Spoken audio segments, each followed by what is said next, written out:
voice comes through the whirlwind of pain. It's not malicious. She doesn't want to hurt you. But she has to. Doesn't wish to hurt you, not according to your ear canals. Wait, no, not even your ear canals. This is going directly into your neural pathways. Let's cover the ears. No, whoa, holy crap. Okay, really good that we, like, loaded up on health. No, buddy, that's not going to help. You can't shield yourself from this. It's an entirely new type of experience. Way worse than all the previous ones. Don't focus on the pain. Focus on doing your job. Tell her she's under arrest. You're under arrest! Really now? Check this out. Holy crap. This is crazy. You're overwhelmed with a new surge of violent static. It feels like a blood vessel exploded in your veins. Help, Kim. My brain's on fire. I'm using a pale latitude compressor. You and your partner have been caught in its field. It's kind of similar to the super rich guy in the crate. But also, I wonder if the church situation may have helped with this. The explosion of the static you're hearing is the ULAN frequency. Blasted from that pale emitter Fat Angus mentioned. I saw your equations. It's the ULAN frequency. Saw my equations? You've been sniffing through my lorry, right? I expected as much. Though I am a bit surprised you knew what you were looking at. 136-841-3789-1303. Let's look at Kim. Right behind you, Right officer. behind you, officer. Oh. The pale latitude compressor is used to sort of make the pail more manageable. With a lot of these, you can force a radio signal grid on the pail. Literally crunch the distance across it. Signals are relayed across a series of repeater stations fixed to buoys. Not a fun job manning those stations. All alone out there in the pail. People lose their minds in just a few years. Sounds like she knew someone who used to man one of those stations, but she won't tell you about her. Boy, you're one empathetic police officer to have guessed that even right now. So, what we are experiencing is a concentration of radio waves. Precisely. This is an industrial strength paraboloid. It's meant for forcing dimensions on something that doesn't have them.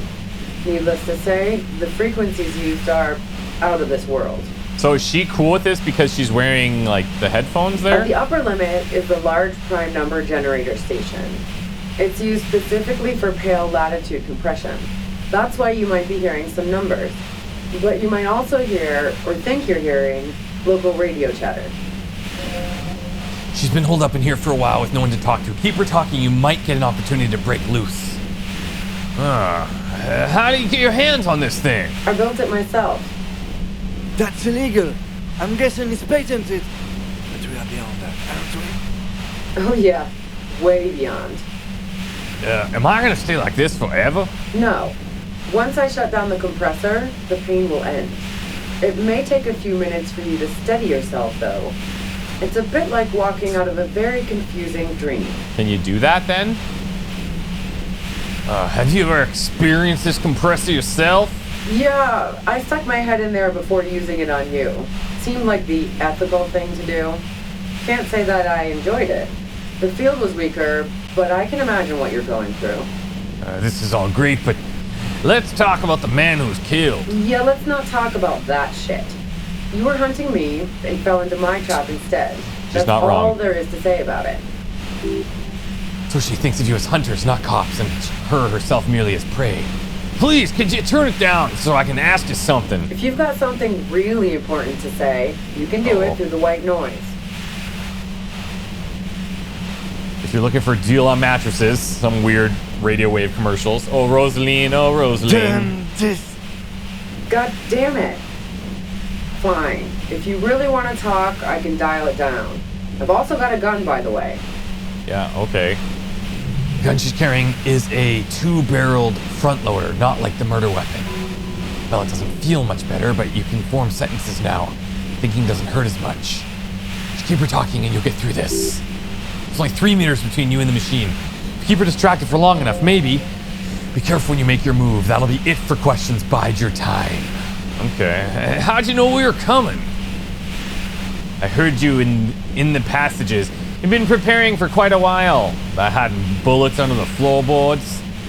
So you found my shack, huh? I'm not surprised. The tone is bitter. Thinks she's been betrayed. She didn't rat you out, by the way, Isabel, the washerwoman. So nice. That's one knife I don't want to find in my back. As opposed to the other knives she's finding there now. Hardy for one. Yeah, preparing for the worst. I was, before I caught you in the pale attitude compressor. I'm fine now. That's her admitting the bullet was an emergency exit. It was dark in the shack. The waves outside had calmed down. She looked at the loaded gun, and she cracked the barrel open and took the bullet out. Not today. Hey, did you shoot Lily? No, I didn't. I only helped stage the lynching, though I doubt that makes much of a difference to you. Who ratted me out, by the way? Was it Titus? No, he wouldn't have broken first. It was your girlfriend. She cracked. Nah, she didn't crack. She's a survivor. If she told you anything, it was to save herself. She couldn't have known I was on the coast. How'd you find me? Well, your first guess wasn't entirely off. Titus and his boys, man, they told us you were on the coast. Even now, Kim is a paragon of professionalism. He's trying to make a clean cut of telling her she was betrayed. Well, fuck, those guys liked me, I know it. If this is what happens to people whom people like... A dull despair is creeping into her voice. How the fuck did the rest of you get by? Wait, wasn't it you who called me the human can opener? It's not personal, I opened him up. I did, didn't I? And now you've come for me, but fuck them all the same. She called us the human can opener? I remember being called that, but I don't remember ever running into her for some reason. That did make her forgive them a little. I do it by asking questions, and I have some for you. Like what? I already told you I didn't do it. Strong moral compass, she still wants the opportunity to make a case for herself. Would you say that Lily was a likable person? I didn't like him. Hardened mercenaries aren't particularly likable types. You feel protective of the Union? Yeah, sure, and I didn't like Wild Pine sending in those foreign hirelings, me and a fuck ton of other people around here. Hate to be the bearer of bad tidings, but I don't think she's perjuring herself. You don't feel sympathy for the mercs? It's hard work. Plenty of broken people who don't come with that kind of body count. Besides, they're paid well for what they do. I have other questions. Do you have like an alibi for when Lily was shot? And I hope with the boys I was with the boys the whole night. I hope they at least bothered to impress that upon you. Yeah, but they said you left to take a leak. There was some time missing, half hour. You went out. Like fuck I did. I was in there all the time. I went for a leak 10-15 minutes max. Hold on. Our investigation has shown that 15 minutes was just enough time to commit the murder. Wow, now I'm curious. Please explain. You play pinball much? No, not since I was 14 and hanging out in the only diner in Dardan. Haven't been into low-risk, no-reward games since moving to the city. Trying to see if, like, that back room jogs her memory. Why? Well, listen, forget the pinball. There's a secret way from the whirling bar to the roof. Don't know it. But also, evaluating your competence as a police officer, the shot couldn't have come from the roof, or he would have heard it downstairs. That's actually a good point. She has a point there. No one mentioned. The pain stopped him from finishing the sentence. It didn't go super well. You've got to lay something better on her. Now, you have a gun, though. And, well, I don't know. Do you happen to, like, collect guns? No, they're not practical. Break too often. Where'd you get that one? The gun store. Gun store? Tricky Happy Jacks. That doesn't sound like the name of a real store. But what did you think? That I'm going to squeal on my gun supplier? Sorry, I'm not that kind of gal. Alright. There's other evidence I want to ask you about. You like to hang out on rooftops? Who doesn't? Here, you probably mean Klaasje's rooftop. Sure, I've hung out there. She's got this great antenna. That's the only reason you hung out on the roof? The view's pretty bomb too, but you might say antenna was the main attraction there, along with Klaasje. Oh, what? Okay. You're sure you didn't move the merc from the roof? Yes, I'm sure. And anyways, as I said before, the shot had to come from afar. You leave any flowers on that roof? No, no gifts of flowers and candy aren't really my thing. Klaasje was, mourning. I never did understand why, when someone dies, a hothouse Hothouse's worth of flowers has to die too. They weren't just any flowers, a symbol of revolution. So now I'm leaving revolutionary symbols around. Come on. Yeah, this isn't going well. Is that pity for you? She sees you're grasping for straws. Alright, so you didn't leave Maybelle's. No, I did not. You're running, though. Drugs for the Union. I've been through the lorry. So Heart of Gold Tommy fucked me over, too. Never trust a musician. That comes as a blow to her. Maybe twist the knife, just in case. Make her more desperate. Yeah, I did. I made him talk. Yeah, figures. What now? You're gonna arrest me for drug trafficking? Well, you had a financial incentive to kill the merc.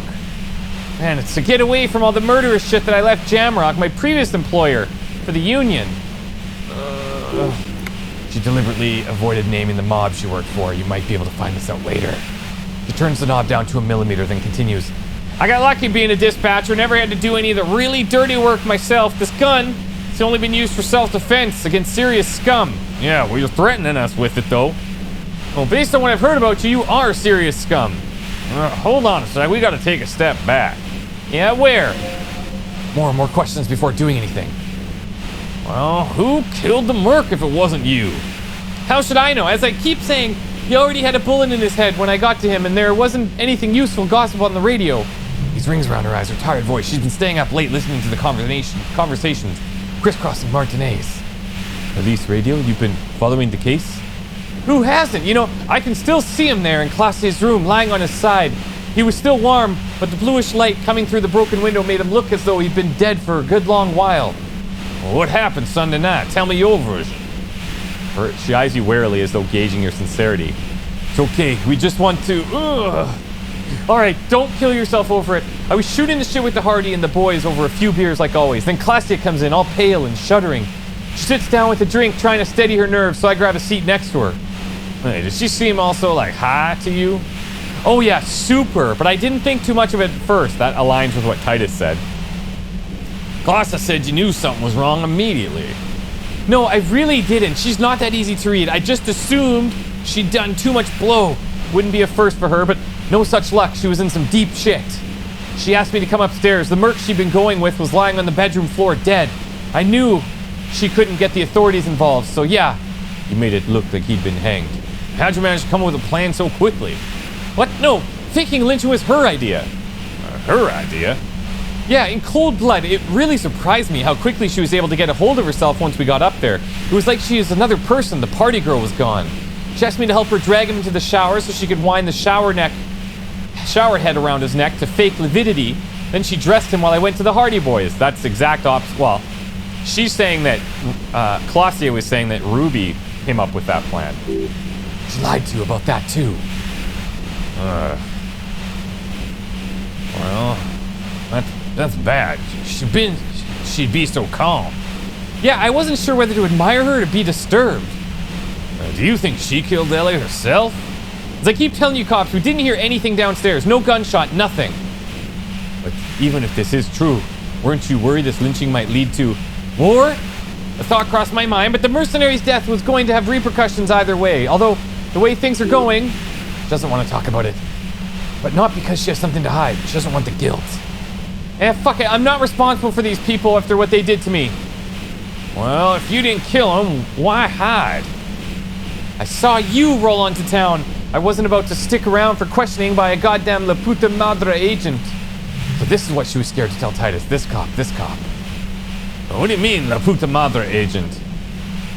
Yes, you. Everyone says you're his peon, his human can opener. With a sudden sharp pain, you hear the lieutenant mumble something to himself. Fucking hell, why me? You hear through the white noise. It's especially bad suddenly. Felt a vein exploded. Who's everyone? How do you know this? Everyone in Jamrock, the cops, the criminals. Why do you think I'm holed up in here with a goddamn death ray waiting for you? She knows about that too. She must know your real name. Oh, okay, well, tell me, what's my name? If you know that about me, you must know my name. Harry Dubois, one corrupt motherfucker with the disco pants and the funny tie, agent to La Puta Madre. So she knows your name. That doesn't mean you're on the take. Criminals make up boogeyman stories about cops all the time. All this just means you're effective. Criminals know you and you're scared of you. Well, La Puta Madre, I've heard of La Puta Madre. Who's dangerous, right? Is that a joke or a threat? I'm guessing both. Here's the thing. I know I'm supposed to know all about this, but I lost my memory recently. Yeah, sure. She doesn't believe you. I'm sure the Putra Madre will explain it to you soon enough. Well, what did you do to this Madra anyway? You've seen my lorry, you think the biggest player in Jamrock appreciates competition, and now I have Harry Can opener in my lair? Fucking Titus. She's not going to change her mind that easily. She still perceives you as a threat. Wait, one thing. Possibly small, but you said rolled into town. Was that you, singular or plural? She might know something. When I came to town, was there anybody with me? Yeah, you had your death squad with you. What happened to them anyways? Wait, what? Who was in this squad? Well, it was this scrawny dude. Wasn't this scrawny dude? You had two guys and a lady. The guys looked pretty buff. Lady wasn't bad either. Wait, what else can you tell me? One of the guys seemed chipper, a blonde. The other had a brooding something or other about him. And the woman was the only one in uniform. All were carrion. That sound about right? No idea who these people are, literally. Satellite Officer Vicmar looks out of the window grimly, then puts his coffee down and turns to Patrol Minot. We can either take a room here in the Whirling or go home for today. Huh. Let's go home, Jean. Nothing's gonna happen today. Call Heidelstam, he can give us a ride. Wait. I think I know him. They're in Martinez. But honestly, no, this doesn't ring any bells. Well, this has been a great talk, really, but I think I'm gonna hit the road now. She means it. You better make your move soon. Well, you know about the bunker next door? What bunker? There's a communist hideout back there. I don't know anything about it. No one's been around since I set up camp, and I'm sure I'm not the first vagabond to... Feels like an aneurysm approaching. Holy crap. What would have happened here if we, didn't have all these things to keep healing? Let's try 58%. Oh my god, is that good or bad? Is that good or bad?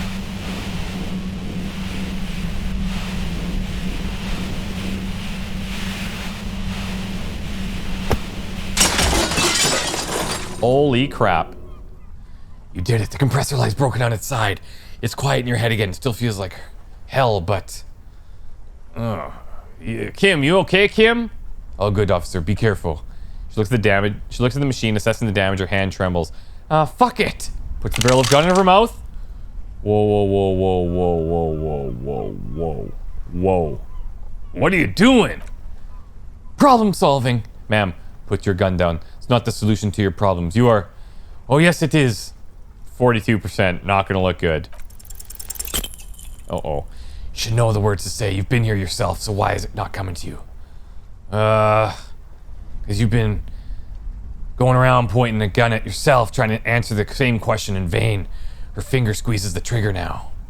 I was drunk, though. I didn't mean it. Holy shit.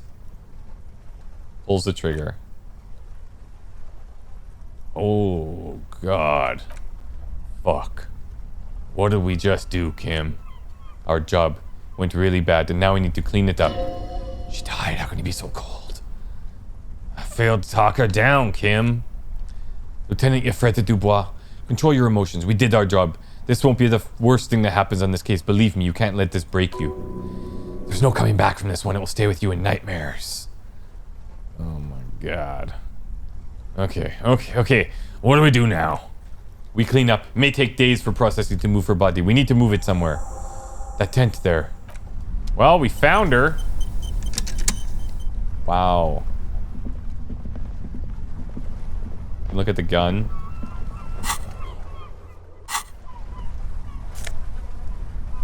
A80 pepper box pistol.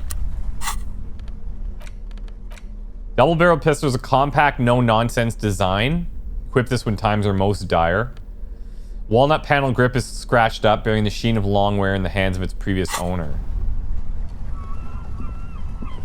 Whoa. So now what? Dark water trails into the distance. She had a few good points there about, if the gun was up there, somebody would have heard it. So that means the shot might have come from farther away. Oh, +3 health. Nice.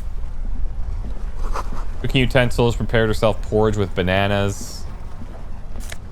Money. Plain red tent stands looking dispassionately. You see a rolled up sleeping bag and personal belongings. We should put her in the sleeping bag so the rats don't get her. Okay, let's carry her over here, I guess.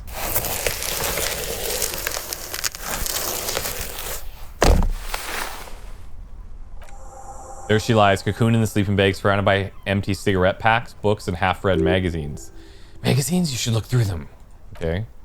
Sorted soft covers, mostly pulp horror. Motor carriage lies buried in the snow on one cover. On another, a ghost airship. You also see a collection of radio enthusiast magazines. See anything? Rega Monthly, Journal of Material Science, Technological Digest. One of the magazines doesn't have images on the cover. It's not a magazine, it's a leather notebook. Yeah, we got a notebook here, Kim. She watches by, motionless. We should read it immediately, like right now. Yeah, you're damn right we should. A well-loved journal with a brown leather cover and the brand name Schneller embossed on the back. Seems to have served as a loyal friend to a lonely traveler. Thick journal cover is worn like someone used to carry it around in their back pocket. It's made of full-grain leather, Schneller. This is important to her when it was still hers. Let's unwind the strap. Journal falls open. About 2/3 of its ruled pages have been filled. A large cursive of someone who writes quickly and confidently. Perhaps too confidently. Many phrases and even paragraphs have been crossed out. Tiny corrections scrawled above and in the margins. Let's flip through the pages. Mix of logistical notes, diagrams, personal reflections, all dated. Could learn a lot from this. Well, what kind of logistics? Hard to tell exactly. It's mostly noted down in code. Looks like contact info, quantities, directions. Could be useful information about local operation in these notes. We have a junior sergeant at my station who's good with codes. I can give her this after we finish. Professionalism is his coping mechanism. What are the diagrams of? Esoteric radio technology. Most recent one probably pertains to the latitude compressor. You make out a familiar spiral shape. Is there anything personal? Short wry observations of people and places. Probably a way to pass the time on the road. Also, what appears to be attempts to sort through some difficult decisions. A few passages with many questions in them. Staff issues. Always tough in the leadership. You smell traces of betrayal. How far back do the entries go? First entry is from August 2nd of last year. It reads simply, I know my position is precarious. All I can do is make myself as useful as I can while looking for a way out. Remember, no one's indispensable. What'd you write the day that Lely died? Nothing on March 4th. March 5th, though, well, that's bound to come back and bite me in the ass. I'm bad at this, loyal to a fault. Except, that's another matter entirely. You have no idea what she means. There are personal notes, don't expect to understand all of it. What about La Puta Madre? Name isn't mentioned as far as you can tell. Small wonder, would you talk about La Puta Madre in your journal? You do see an M, though. La Puta Madre. M is mentioned on March 9th and March 15th. Let's read from the 9th. Great. M's peon is coming to town. Yeah, that's... Okay, so... Maybe we worked for this guy? No doubt to investigate the lynching, but also I feel it in my gut to finally put a bullet in my head while I'm napping in my lorry or on a smoke break. I won't stick around just to twist my own neck by constantly looking over my shoulder. Then again, isn't that what I've been doing ever since I got the call? Things played out just as she had feared, except you didn't shoot her. This isn't me. I wouldn't do something like that. Maybe it's just the old you, or maybe she was paranoid. No, not even the old you. You would not... No. Not even the old you. No, you would do that. For March 12th. Been holed up here for 3 days now, but I'm used to being alone and all, but I don't know when I'll be able to leave or if I'll be ratted out. They will rat me out, of course. I've made it a point to believe in the best in people, the boys, for example, but experience tells me, did M truly feel betrayed by me? So she betrayed this other guy, and she assumed that we're here to get her? You'd have to know if you threaten people, they'd taken measures to protect themselves. Even I know that. Economic measures first of all. Gotta make a living, right? I can still hear his voice in the receiver, taste of the plastic. Well, what's the most recent entry? From today, and it says, even when I leave here, if I leave here alive, what's my next move? Staging a lynching is a crime, even if I'm not accused of murder on top of that. Forever on the run, not really my idea of the open road. Man, I was really looking forward to winning. I don't think she killed the mercenary. It looks like she might have been framed. This whole thing was a detour and a fatal one, he thinks. Don't get emotional. Is Klaasje screwing us? Well, what do you mean framed? By the Hardy Boys, by Klaasje, by us. Kim, am I a Puta Madre agent? He looks at you. No, I don't think so. Ask someone in your precinct if you want to be sure. Truly does not believe you are. Perhaps he shouldn't be so trusting. Who do you think killed the merc then? Could have been Titus, then again. Yeah, but nobody heard the shot. That was a good point. Maybe there's a Hardy Boy who's yet to meet who acted as his accomplice. Either way, we need to keep an eye on him. Maybe it's the Titus's brother. They mentioned him a few times. They did mention him a few times. One thing is for certain, we have a business back in the Whirling and Rags. Questions to ask. We should get to it. Holy crap. Call your station to find out more. Someone there has to answer. That did not go at all as I expected.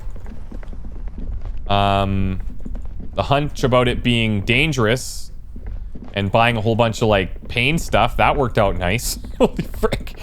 I don't know if we would have...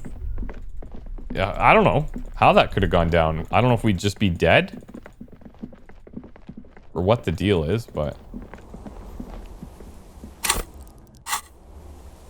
do we have any things here? No. Okay, well, I don't think it was her, actually. I don't think so. And her point about the sound is, it's a great point. I can't argue with that. There was still a decent chance. We had calculated like a 20-some% chance that it came from a distance, but even if that's the case, we haven't been able to investigate that boardwalk up there or an island, so...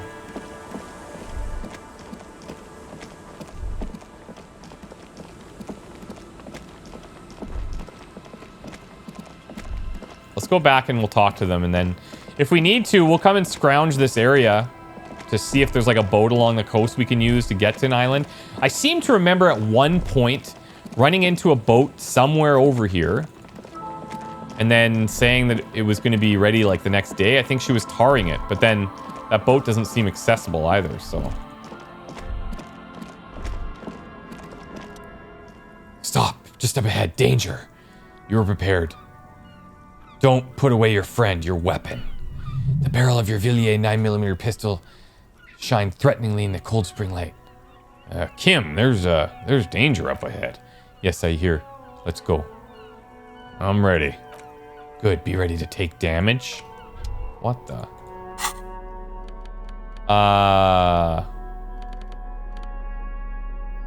Okay.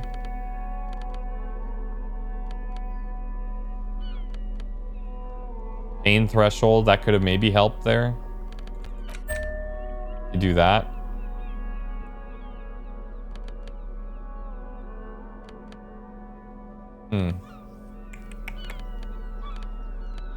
Empathy and logic.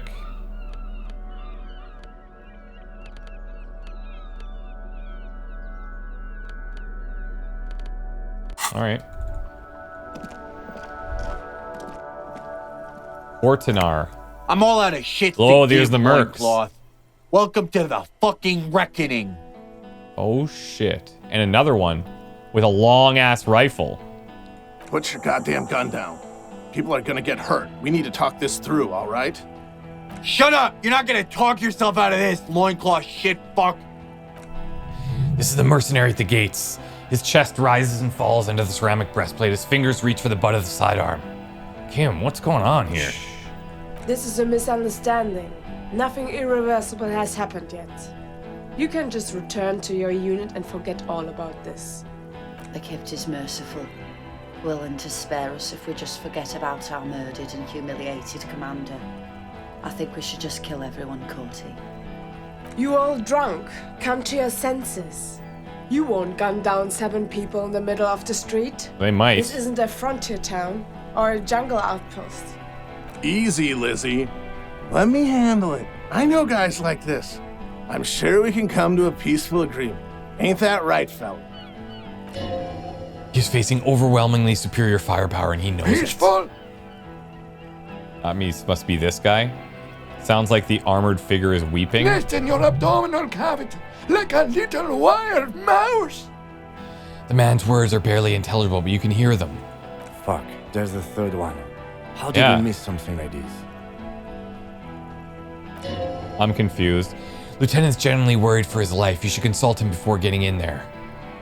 Oh, what do we do? My plan is not to get killed, but we have to intervene. Yeah, the big one is the mercenary at the gates. If this turns into a firefight, we should take him out first. Sound strategy. He's the leader. Oh, we're out of time. The This is mercenary tribunal. well. I guess we're gonna intervene. We're not gonna walk away. Get lost, comedian. You cops had your chance. Now it's fucking time for some justice. Licks his lips, waving his gun at the crowd, losing his balance for a moment. He staggers backwards. I think he calmed down a bit. Fuck! Well, I can see you're drunk. Oh yeah, welcome to the fucking party. You're probably gonna get killed too. I don't give a shit if you're cops. No one is going to kill anyone. Let's just put the guns down and talk like civilized human beings. Wordless gurgle, the killer loads his long rifle. Leader gives a small nod to the helmeted man. Suddenly, the grip of your sidearm feels comforting and warm in your hand. Feels like it's saying, do it. No, wait. It's good you have a gun. It really is. Just soften him up fists. First, present an argument. Even if it comes to a fight, it's always a good idea to drag it out first. Get under his skin. Holy smokes. Okay. We have some good chances here. Peace, always peace. It's worked thus far. Start with the first idea you have, then move on from that, please. Hey, who is that? I don't know he had a third guy. Rud? Rud is the killer. Rud the killer Hon Clowen. He doesn't talk much. All of you fucking Kents inside out. What do you mean, the killer? The gunner, the raddest, the killer. Points to the figure clad entirely in ceramic plate. What do you think he does? There in the room of Hon Clowen's helmet, you count little stick figures, 19, 20, 21. Like he's tracking deaths. Count the figures. About 50 little stick figures, all of them black, plus 2 more white ones at the end. Oh. Think you're real tough, huh? This killing is all meaningless. Huh? That struck some chord, a dark chord. What are we waiting for? Let's blow that pig fucking mouth off his face. Lance Corporal, just fucking shut up and wait for your order.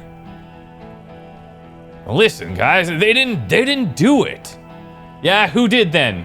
Shit. We just need a little more time to figure it out.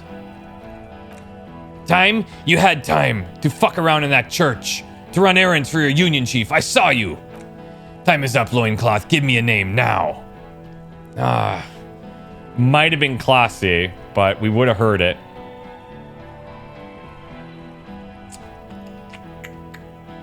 It was someone else. Someone who's not here right now.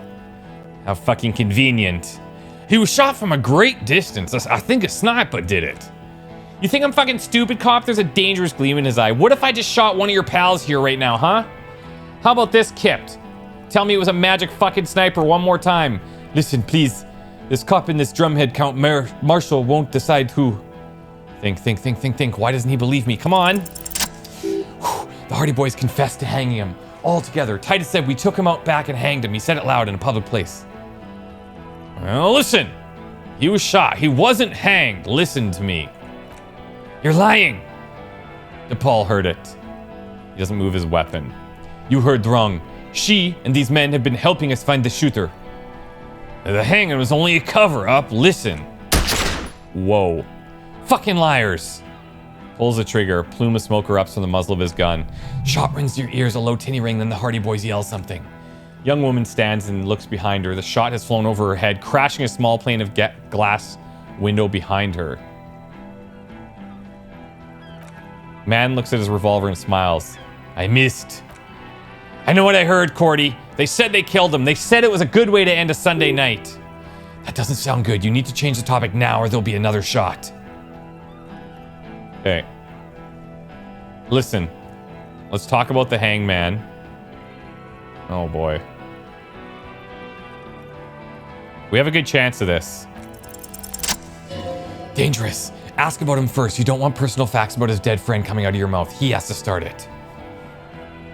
Who are you, Cordy? Sergeant Major Rawl Kortenaer reporting in to burn this fucking mud hut to the ground. As he moves, the interlocking pieces of armor click softly. Click, click, click. The realization comes to you like a puzzle piece coming together. His name is Raoul Kortenaer. The dead man's name is Ellis Kortenaer. He's brothers with the deceased. Oh shit. So not just their corporal or their leader. No, probably foster brothers. Ellis was put in a foster home, remember? True, but still. And then he bellows, for killing, maiming, and humiliating our commander officer, you're all sentenced to death by lead. Hold on. Listen, I know about Lely. Parents left him in a fucking leaf compactor. Who, Lely? Yeah, when he was small, just an infant. We researched him. We contacted the ICP and looked at his birth records that was in there, and other things. They fucking put Lely in a leaf compactor and now these cunts finished the job. It's a mindfuck, Cordy. He wasn't put in a leaf compactor. They're making it up to fuck with us. Major, permission to... Open fire. We can't have that. Interfere now. Listen, you're yelling, Lely. Everyone says good things about him. He was a talker. Fuck do you mean, talker? We've heard testimony. People say he was charismatic, a nice guy to be around. Yeah, he liked to chat up the neighborhood, share leaflets, squeeze a bit of kipped ass here and there. Great fucking idea that turned out to be. If Lely was here, he would spare the lot of you, maybe shoot one for show. But me, I'm not a big fan of public affairs, Clay Monkey. I'll gun every one of you down for what you did. Ready to open fire, Major, at your command. Listen, Kortenaer, I know the name. Sways from left to right, inspect you. Raoul and Ellis Kortenaer. I'm sorry about your brother, Raoul. He wasn't my fucking brother. We grew up in the same farm and got beat into place by the same sick fuck. Well, you were foster brothers, I know that. You don't know shit. Lance Corporal, why don't you... You lost him quick. He had blue eyes, didn't he, your brother? Baby blue, yeah, like someone fucked up and put a baby's eyes on a grown man. It was creepy, but bitches like that shit, I guess. Or I don't know what bitches like. I know how to mow down cloths. Benatal 41. That really happened, didn't it? Our colonel did what he had to do. It was either one cunt or 100 of them. Rudd here. In your ship pipes, right? He likes to fire mortars at random coordinates, wipe out mud huts, the like. When he gets bored, Lely knew how to command. He was a good commander. I can see you miss him. Oh yeah, he would have been commanded the fuck hell way better than I did. But that didn't happen because Hayseed Bill and Kipty the Kipt here, points to Titus and Eugene, fucking murdered him. Had him stink the village up for 2 weeks after. You fucks did nothing. Listen, man. We told you. Told us what? What did you say? Who said that? Tattoo fuck, you'll die first. Your brother did not deserve to go out like that. I promise I will find his killer. Find his killer, cop? His killer stands right there, shitting his pants, and you're standing in the way of protecting them. I know what this tactic is, Silo Sam. You're gonna die for them, right here, today. Big talk, but that leaf compactor won't leave his mind anytime soon. It's a small thing, but it got him off center. Well. Where's Klaasje? She can explain this. Who the fuck is that? Klaasje, the woman upstairs. Where is she? Yeah, where is she exactly? She left. Carte, what the hell are you doing here? What am I doing? My fucking establishment is under fire. You know how much windows cost? What do you mean she left? She left. Her room's cleaned out. Right before these assholes showed up. See? Sketch. We should have arrested her. You could feel how upset he is with himself, just for a second. Then the fear takes over and he's back in the moment. Hey, Bushman! Your little cunt isn't gonna help you out of this one. Look, you're all drunk. Just look at yourselves. Yeah, so what? Well, Al Ghul's... We're not gonna go Al Ghul. Your judgment's impaired. You'll regret this. Now I'm clear as day. Fucking government ordained super soldier. Enough already. What is this? We didn't come here to fucking chat. Interrupting me again and I'll execute you on the spot. Alright, let's think of an argument. Alright, here we go. This is an illegal tribunal. Kortenaer would never sanction this. Who's the commanding officer? Take your pick. Really, none of this looks like it's going to do anything but piss him off. You have to choose for one argument. Choose wisely.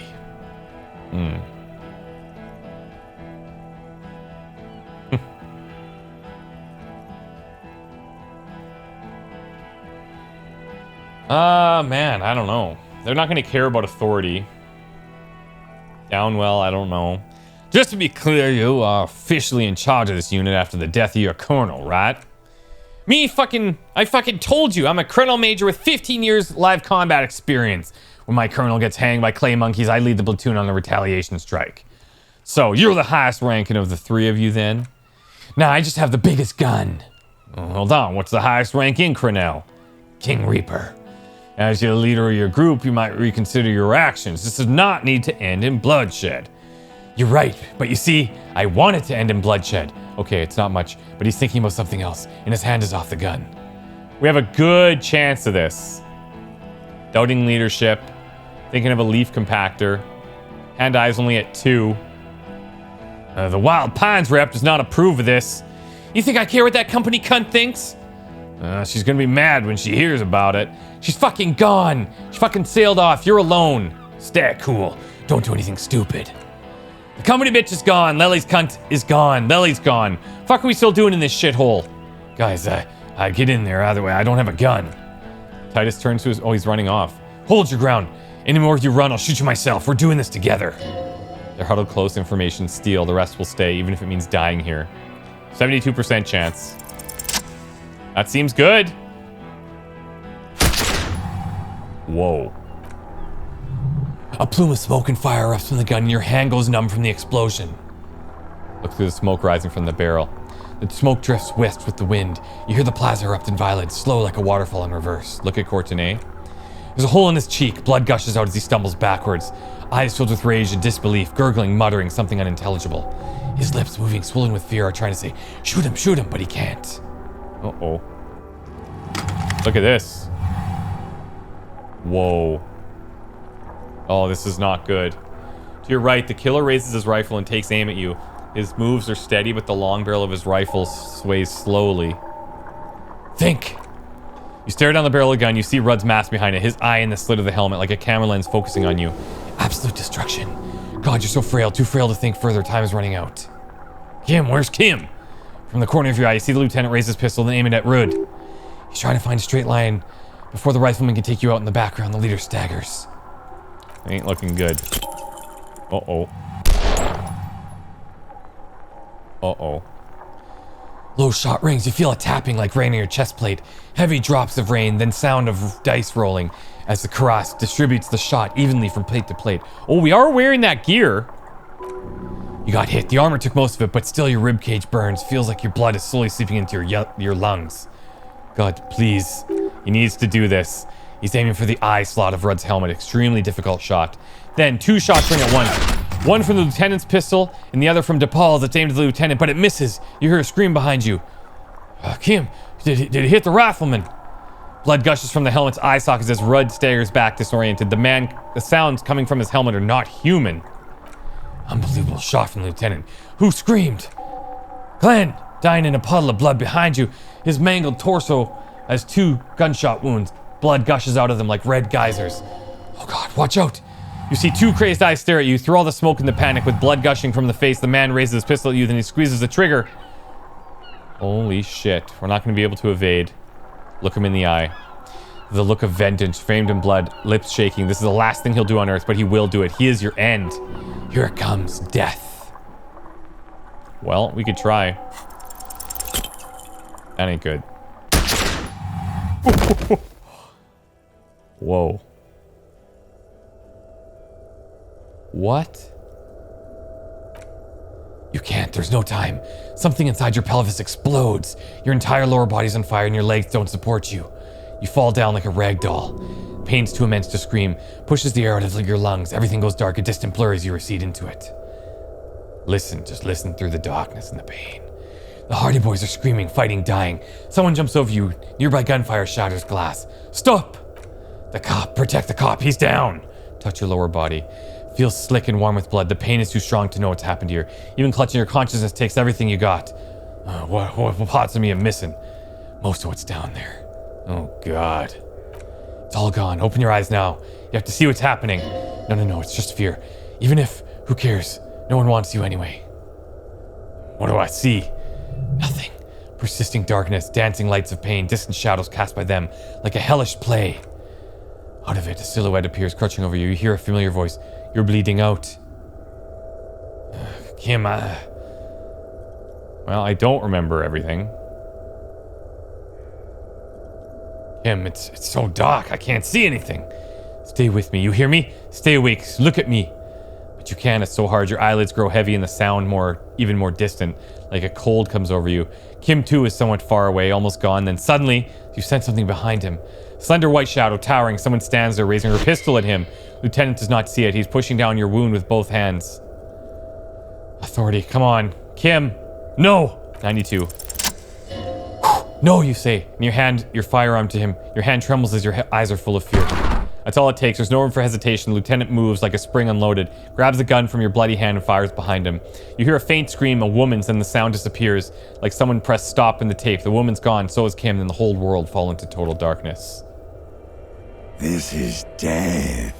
One more door, baby. One more door. No. Let me back into the fight. The fight? There is no fight. The fight is over. It was lost 1,000 years ago. You have laid here forever. Keep falling deeper. Take the door. He's not taking it. His body is not taking it. Oh God, no. He's not disintegrating. He's swelling up instead. Over the hours, hurting, moaning in his sleep. We're fighting. And rotting, and being disinfected, and smelling of drugs, and feeling saliva in his mouth. Drifting in painkillers, thrashing in his wound sleep. He can't go, not before the case is solved. There's a radio in the distance, a radio of the world, playing sounds. Good morning, Elysium. Soon you will return to the world. Hours turn to days. Soon we will get up again and go through it again. Finally, we know what the infernal engine was outside. The clarion call. The engine of a Kukumikanima. No, it was him. He is the infernal engine. Can't you see? He never stops. He only gets worse.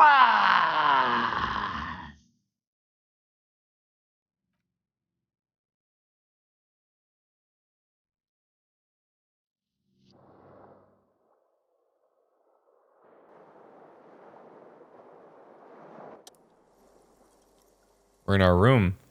See Kim's familiar shape in the orange jacket. Pains, it turns double, then triple from the pain.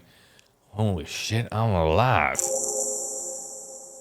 Sunrise Parabellum. He's in the middle of a freshly cleaned room, with a fan above his head like a halo.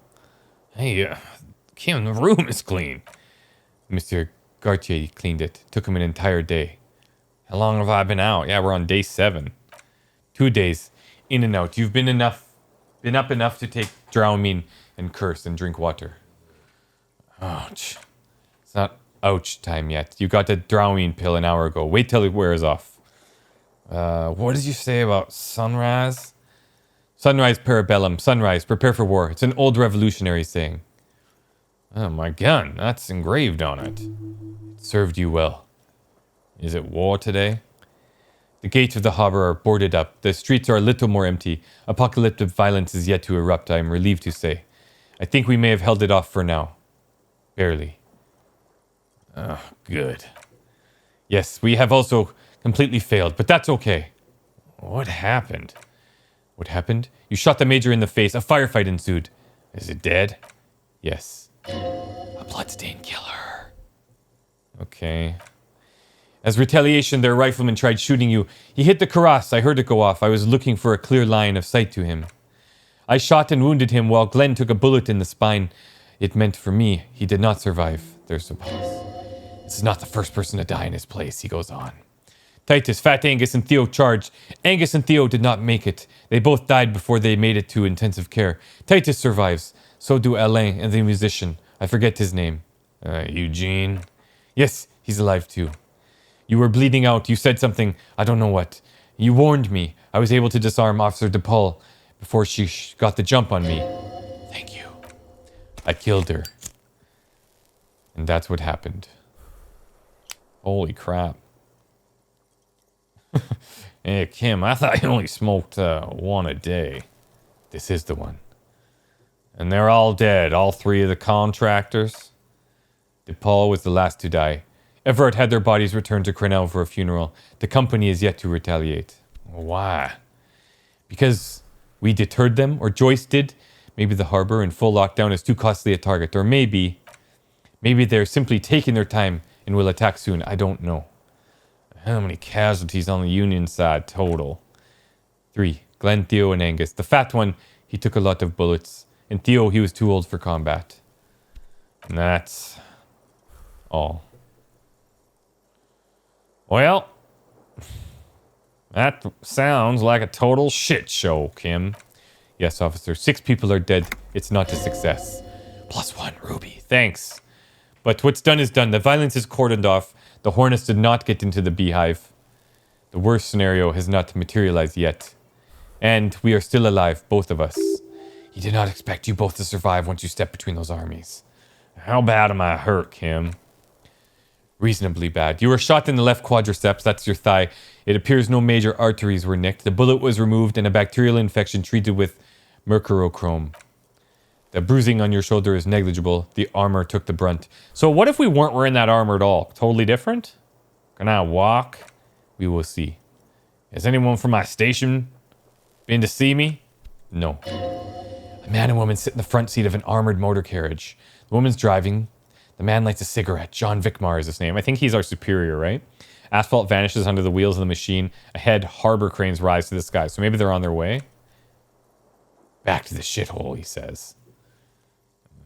Isn't that strange they haven't come? I called your station after the fight. The injury was logged in. They told me they sent officers to join you. Yeah, I think they're coming. Okay, then. I'm sure they're worried about you. No, they'd be here if they were truly worried. It's fine. Sorry. He may have some idea, but he's not going to get into it with you. Who treated me? I did. I didn't know you could do that, Kim. It's part of a detective task chain. You can do it too. Can you? Pretty sure you can't. And what about, are you hurt? Not very. I have a concussion from the woman beating me with the butt of her gun. I try not to move too much. Things would be worse if you didn't warn me. Thank you. I did not see her coming. Okay. Well, holy crap. And with Klaasje taken off, there's a lot of reasons. She could just feel like, well, I'm going to get caught one way or another, so I got to go. Whether she did it or not, who knows? Easy now. How are you? Well, my disco days are gone, that's for sure. Your disco days should have been done quite a while back, Lieutenant Yefreiter. What happens now, Kim? Honestly, don't know. Well, good, because I totally do. Do you? Because we can't talk to Everett. The harbor's in lockdown. Everyone in there is outside our grasp now. Joyce has left too, thanks to our meddling. You don't think that was a good idea? I don't know what to think. It might not have been a bad idea. There is a pin somewhere in the machine. Something is keeping Kortenaer from sending in a death squad. Maybe it's her. Maybe she kept her end. Either way, Ruby's gone. And Klaasje too. We really should have arrested her, you know. Wait, you check? She's really... Gauthier confirmed she left 20 minutes prior to the tribunal showing up. Well, fuck. Who did it then, Kim? Who killed the hangman? I don't know. I think the theory you presented at someone else outside our circle of suspect was right. It had better be. Everyone within the circle is either dead or gone. Honestly, I think our investigation has not produced a single credible suspect. Fuck. I don't think it's the flowers. Footprints. Yeah. These two things maybe. There's still that 28% possibility the shot came from a distance.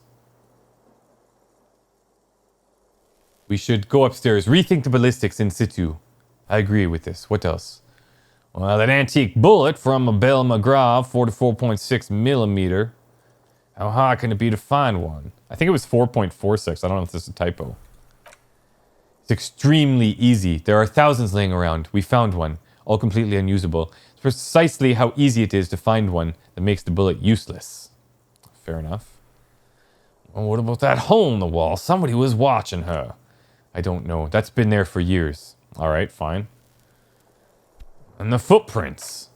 Yes, God cursed the footprints, not solving the case for us. Oh, diable. Is this because I'm a La Puta Madre's peon? Don't be narcissistic. Half the cops in Revachol West are his peon. Even if you are, it's not the decisive factor in the case. That does make some sense. What do you think about the Maybells, the flowers? This one, remember? Every piece of garbage in the city is not connected to the case. You don't have to keep everything. He's wrong. Okay. And there's all these old bunkers and weapon caches. Revolutionary era. We could find thousands more if we wanted. All of Revachol is full of them.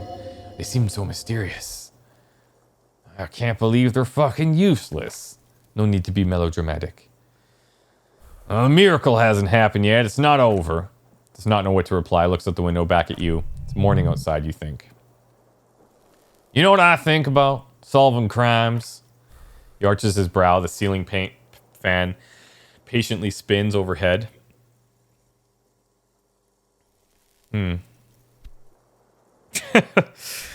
Fucking solving crimes it's almost impossible, Kim. Can feel that way sometimes, yes. Sounds surprisingly weary. You're not gonna give up, are you? No. Are you ready to limp? I'm ready. Good. Where do you want to limp? Lieutenant did mention doing ballistics. Yeah, we should check Katerzine Alicige's room, Klaasje, upstairs. Why not?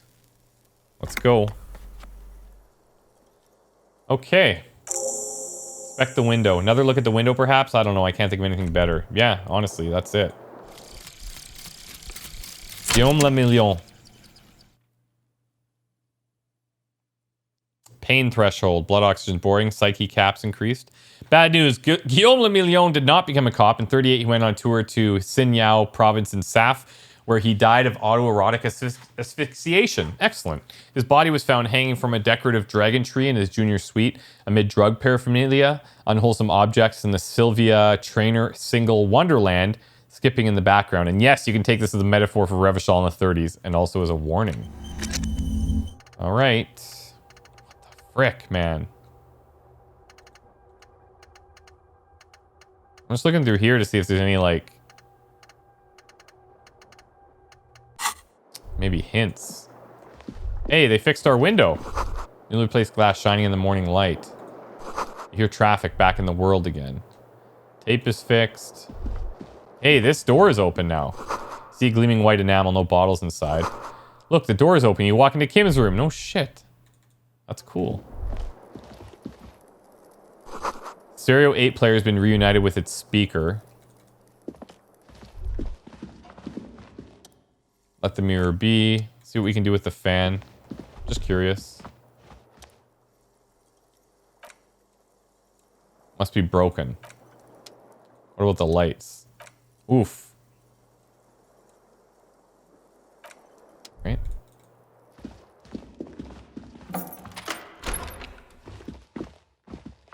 Kim, how have you been living? Alarm is set for 6:50. I would expect that. Medicinal supplies in the cupboard. Mercurochrome, scalpel antibiotics for him helping us. And his notes, maybe? Half-finished paperwork. These papers bear the stamp of the RCM. They appear to be fragments of the lieutenant's paperwork half-finished. You make out notes on his and other recent cases. I had Cartier open the door to your room. You were running a low bacterial fever the first night. Thank you for keeping this thing alive a little longer. Would have been easy were it not for my concussion. We both got lucky, considering the odds we faced. Let's go. Oh, he doesn't want to talk about it anymore. All right.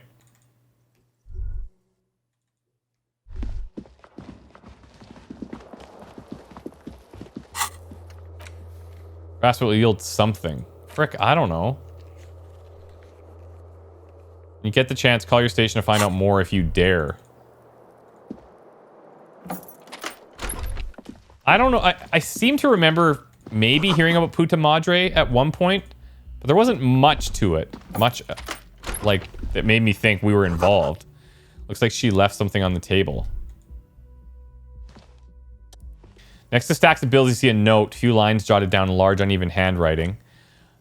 Sorry I fucked everyone over. I didn't kill him. Gift upstairs. A gift. What could this gift be? I'm not drawing my gun yet, but I don't like gifts. Relax, not everyone's out to trap you. Yeah, it seems like she left in a hurry. Hardly surprising. What the hell did she do? She's adamant that she didn't do it. So... Oh, look, she's running a, red thread made of nylon leads out of the room and onto the roof. Perhaps where the bullet came from. See the same two neon lit shapes, a man and a woman. Only now a red thread bisects the room, pointing from the antenna outside to the cupboard on the wall. What's her name? That died, Ruby, was saying something about the antenna. That's like the one thing we didn't ask about, because I was like, who cares? This is ballistics. She left a trajectory for us. A ray of backwards motion explodes from his mouth to the roof outside, A prime, to then widen into a radius of locations. Where does the thread lead? Suggests the bullet came from the extreme upper quadrant of possible angles. From a point beyond the roof, B triple prime, which is this island. Well, shit. She's trying to tell us the shot came from the islet? Unless she thinks the perpetrator was standing on the ring antenna, that is where the thread seems to be pointing. How'd she know how to do this? She was there that night. She would have known precisely where the bullet hole was in the glass. She had a long time to think about it after standing on that roof staring at the glass. True, she was there every night. Also looks like there may be more to her skill set than we know. The question is, should we trust her? Well, of course we don't trust her. I don't know at this point. What difference does it make? Exactly. This is a location we have yet to rule out. So it is. Well, maybe we need to go to the island. The wind blows in from the open window. Lieutenant sighs, looking into the cold distance. He's trying to justify it. The lead is flimsy. You might as well go around Martinez looking under every rock and talking to every person, but what else is there? Kim, it's something we have to do, Kim. I understand. Well, what else is there? Not a lot, no. Kim, let's go to the fucking island. Okay, let's go to the fucking island. How do we get there? Joyce Messia had her soup, but it's gone.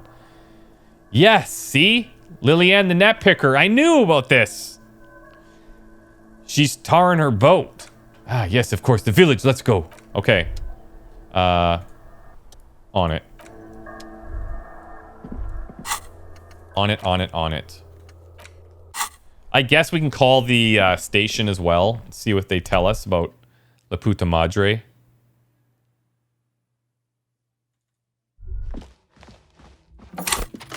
Okay, we have a bunch of skill points here.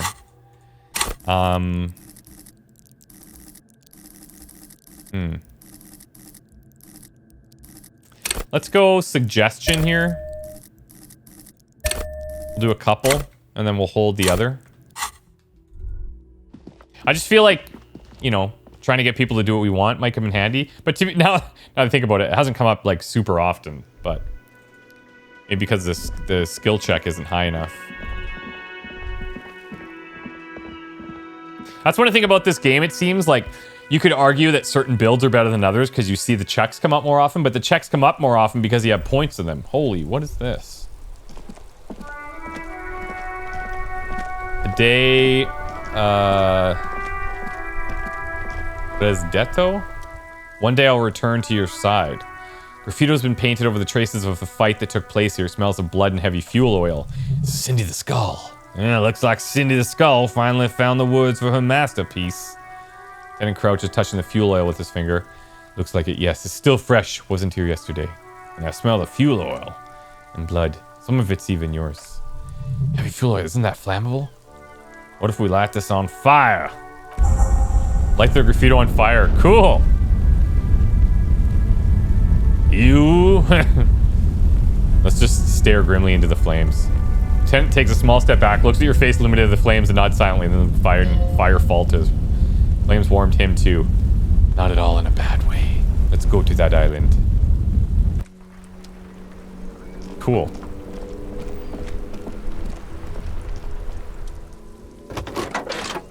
Okay. Let's see if we can get some information.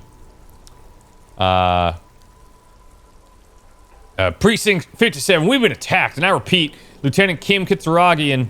Something's wrong. Only static hisses through the speaker. Hello? No reply. Mindless drone of static. It's been this way for a while now. My guess is the Union is listening in on our conversations and jamming outward communication to protect themselves from Kortenaer. It only happens when someone mentions the attack. The rest is unaffected. Our best bet is to carry on like nothing happened. That is, if we don't want to us off the grid completely. Okay. Whoops. Can you reconnect me to the 41st? Right, please hold. Hey, listen.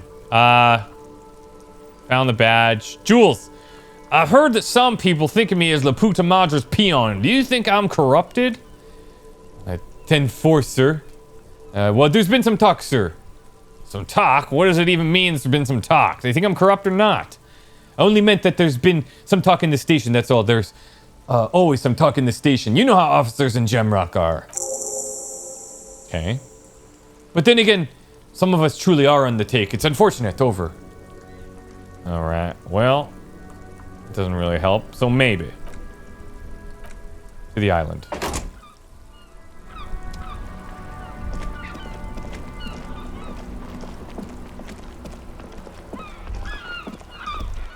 So if the suspect is somebody else entirely... Like... It's weird because I had originally theorized that, you know, maybe one of the other mercenary people did it. Maybe they had a beef with that guy or whatever. And then when that extra mercenary was there and he had a big sniper rifle, I was like, oh, it's going to be him. He's dead now, so even if we find out that it's him, it could be problematic. But you'd think we would get the option to, like, talk about the gun. Oh, there we go. And that didn't happen, so... Let's see if we can borrow her boat. Officer, what happened? You're limping. Why are you limping? You look terrible. You're not limping, you're you. She sounded almost disappointed with you, reprimanding her for falling and hurting your knee. Well, listen, I don't know. I got some people hurt me. Is this from the shooting in town? Weird gunshots. Not that we don't hear gunshots all the time, but they were closer than usual. See, now, that's interesting because talking about hearing gunshots, the point from Ruby, these guys would have heard gunshots from that fight. So if the shot came from there, these guys would have heard it, and they're saying that it was even closer than usual. But they are also saying that they hear gunshots a lot, maybe off in the distance. There was an exchange of fire on the Rue de Saint-Guylaine. It's nothing to be worried about, madame. Ma'am, straight to the point. I got a question for you. Of course. Can I help you with something? Well, we need to get to that island. That won't be a problem. It's wind still and the tar just dried. We've got 2 days of relative sunshine. Okay, well, do you know anything about that island? Nothing, just ruins. Used to be some kind of fortification there before the war, after the communards. An anti-aircraft gun, I think. Bombed to bits in the landing. I haven't been there myself, always steered clear of it. Hasn't been there herself. Well, who has then? Who's been there? Anyone? My husband used to drink there, him and his drinking buddies. Always seemed like a bad place to drink to me. People died there during the landing. You know, my mother told me. The kids sometimes go there too. I know they do on rafts. Tell them not to, but they bring back old bullet casings and such. You mean the Drugget kids? I gotta ask the twins. The twins. They forbid they bring the girl along on some rickety barge. Can we maybe ask our twins about that place before we go? Would that be alright? Be my guest. They're a strange way of talking. See if you can get anything useful out of them. Alright, so we can borrow your boat, though. If you promise to bring it back, and no scraping the hull, and no drinking on the boat, no joyriding. Of course, ma'am. It's only a day or two. Official police business. Aye. Okay. Thank you. We're gonna use your skiff to get there, then. Is there anything else we should know about getting there? Well, most of it's sunken underwater. That means concrete underwater. Cut your boat if you're not careful. Be sure to enter from the south side. Water's deep there. Aye, aye, Captain. All right. Please be conservative with the fuel, will you? I just filled her up, a small tank. Okay. So, we'll talk to the kids, see if we can get any information.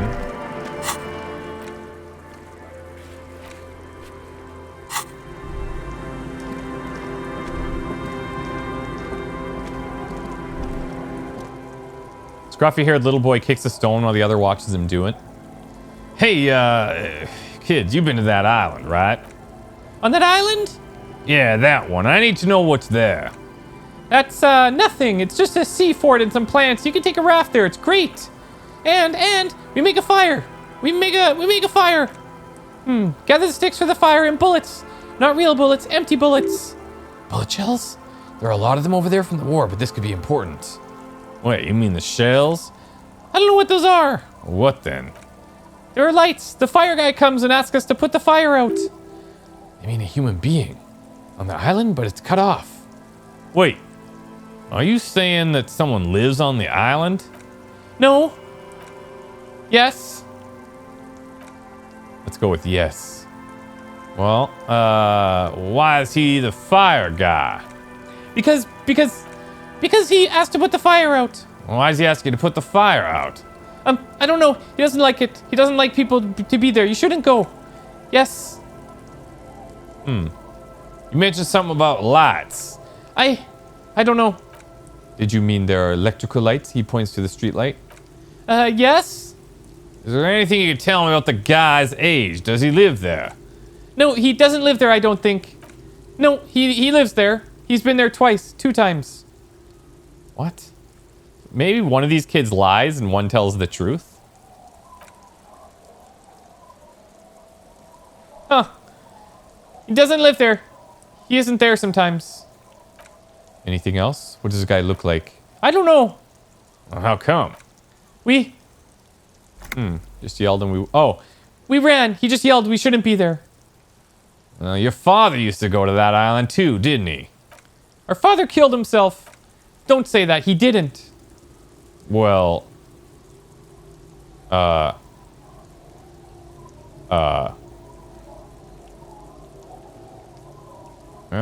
father did not kill himself. I don't know.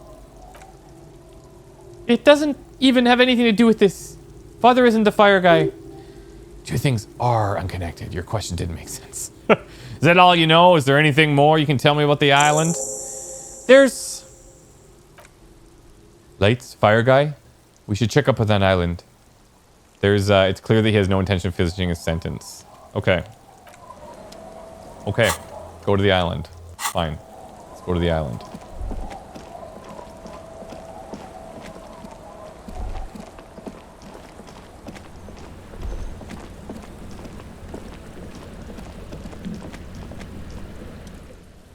A skiff with a small steering engine in the back floats on the calm mirror of the sea. Its 2 seats are empty. The boat's belly is a shiny yellow color, industrial paint over fresh tar. See it reflect off the water along with the factory number A72. Once you get in, that's it. 1 pull of the starter handle, you're off to the bay. Strange trepidation goes over you. You sure you want to go now? Have you made all the necessary preparations? Closed all your accounts? Remember what the networker said. It's a small tank. You won't be going back and forth. Okay, hold on. Let's change first. Interfacing, I guess, could be good. Shoes-wise... Empathy... Authority... Perception, maybe? Don't know they need to be holding the gun. Let's go here. What kind of pants should we wear?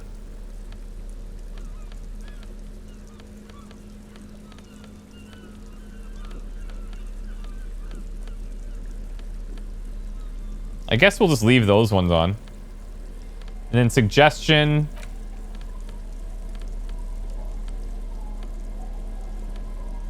Let's go with visual calculus. Because if we're gonna actually, yeah, if we're gonna go to a potential crime scene, we should actually stack visual calculus. We have some glasses that help with this, I'm pretty sure. Yeah, there we go. I think that's about it, in addition to our regular stuff, so.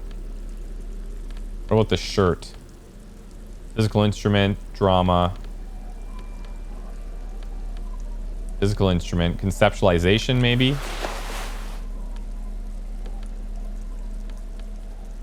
Let's go Inland Empire with the necktie. Kind of matches the pants. Okay. We're going. Yeah, you take the engine, Kim. I'll hold the boombox. What? What? How else do we blast Sad FM on our way to the island? Fine, let's blast Sad FM then. Sad FM's a radio station specializing in sad, slow rock songs. You seem to know its frequency by heart. Okay then.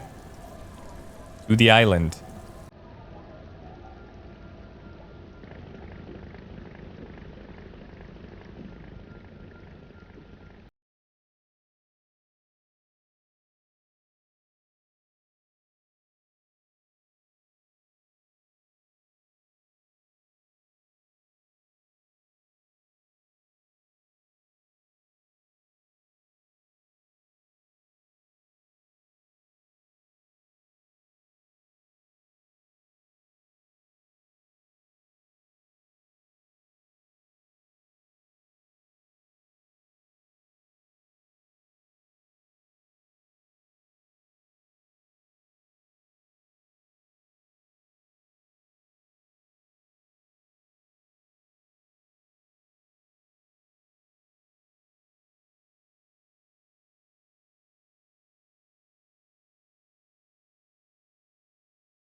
Cool.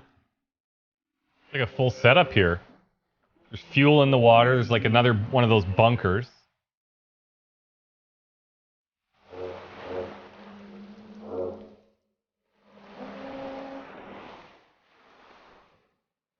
Cool. All signs have brought us here, ladies and gentlemen. In the silence, a sputter of wings, a flock of quails takes off in the distance. Let's go. Whoa! All right. All right. Who the frick is on this island? And did they kill this person? Makeshift bridge. The bombs were powerful enough to break the foundation. Rusted chain trails off into the ocean. The chain trails off into the ocean, connecting the island to the supply depot on the coast. Hey, means I sorta got into the depot door. Technically, no, it doesn't. He's right. This leads to the depot in Land's End. Ah, yes, so it seems. Well, what do you think it was used for? For bringing munitions to the island, maybe? You could also lock the bay when you raise the chain. As a defensive measure, locking off that side of the bay. Lock it from who? From enemies. Enemies of the commune of Revachol. Okay.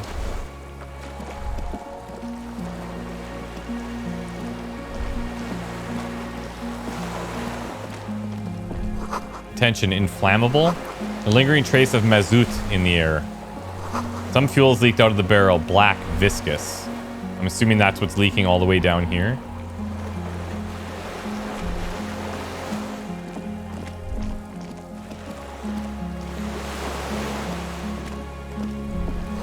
Barrel says ICM. You see a star with little specks in it. ICM, this feels familiar somehow. Kim, what's ICM? Inter-Indian Citizens Militia. It's the official name of the Communards Army, the Black and White Army of the Revolution. Sounds an awful lot like... Kind of sounds like us, Kim. It does. Why? RCM may descend from the ICM. May. It's impossible to say. It was chaos after the war. The name was good for getting people to join us. Revachol West was mostly workers and criminals. Nice political thoughts rush through your neocortex. It's going to be hard to say them. Carrying around all that weight on a busted crutch is making you pant. ICM also sounds like ICP. Very close to the International Collaboration Police. Nice and normal that way. It's just a coincidence, officer. The mule was co-founded in 32. Okay. Looks old. What's it still doing here? After 44 years, that's not nearly enough to hide what happened here, Lieutenant Yefreitor. One of these barrels was still leaking fuel, as you saw. The city is full of things like this. Old bullets, guns, and fuel. Alright.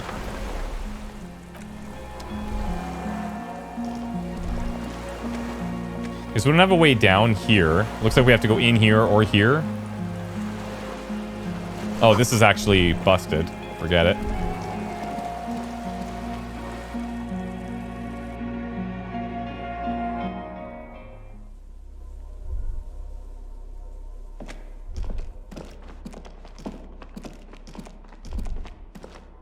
Some type of a control panel. Stairs have collapsed, yeah. That's leading us all the way around. Well, I guess maybe we walk underneath to get there. An armament rest. Twin cannons were attached to your medium distance, large caliber. Books mostly fantastique and historical fiction. A bed. Dishes stained with sauce and fire. Survivor's kitchen. Moth-bitten bedsheet keeps the wind out. See candles planted on a broken rangefinder. There's a greasy spring mattress in the corner resting on piles of softcover books. White linen and a pillow are visible under a worn-out Caracool blanket. Someone has been squatting here. Their linen is fresh, recently washed. How recently? Flash of pain interrupts you, making you wince instead of letting the words out. Rest in the flak tower. You know, officer, you can rest here if you're feeling tired. I will keep watch. You could use some rest for what's ahead. Oh, alright. Maybe like an hour or so. You face the concrete wall. There's less light here in the dark corner. Like a dog, you lie there. Curl up with your knees close to your chest. Blanket feels cold. The entire room does. Concrete and cold. Minutes pass, half an hour maybe. The sound of the sea beyond grow distant. Your eyelids close until... you feel yourself standing in the darkness right next to the mattress. Slowly the world begins to hatch from the darkness. It's evening. Oh. I don't know if that's good or bad.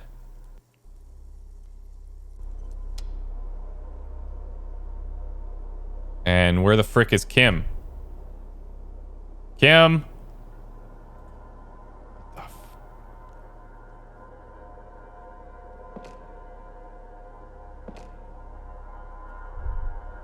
Kim? Lieutenant's no longer here. Go outside to the beach. Okay. Door is still here closed. Feels strange somehow. You can't get in. Can't access this anymore for some reason.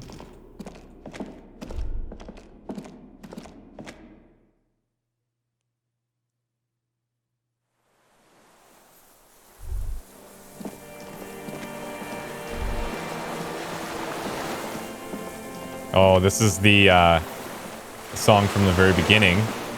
Kind of gives me some concern.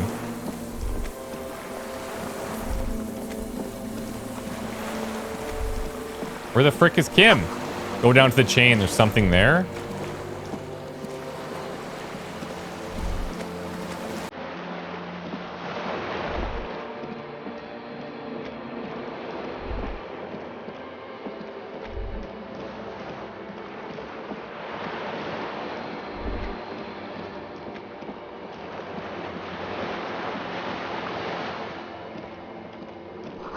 Walk into the water now? You see her footprints on the water? What?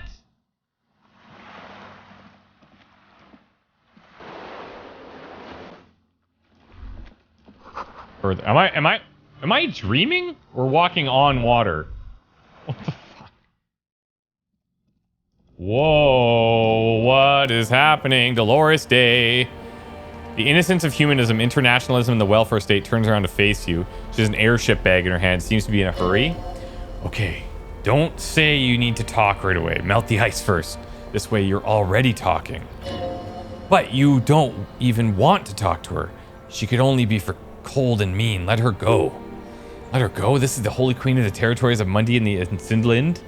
Think of the historic knowledge we could glean. This is a once-in-a-lifetime opportunity to win her back. Win her back? How does she fit in here? What is the Holy Suzerain doing here anyway? Hey, what's in your bag? Just my scepter, my globe cruciger, a spare silk gown, a toothbrush. What? Travel documents. The crown Are we dead? of immortality. Crown of immortality? Aren't you already wearing one?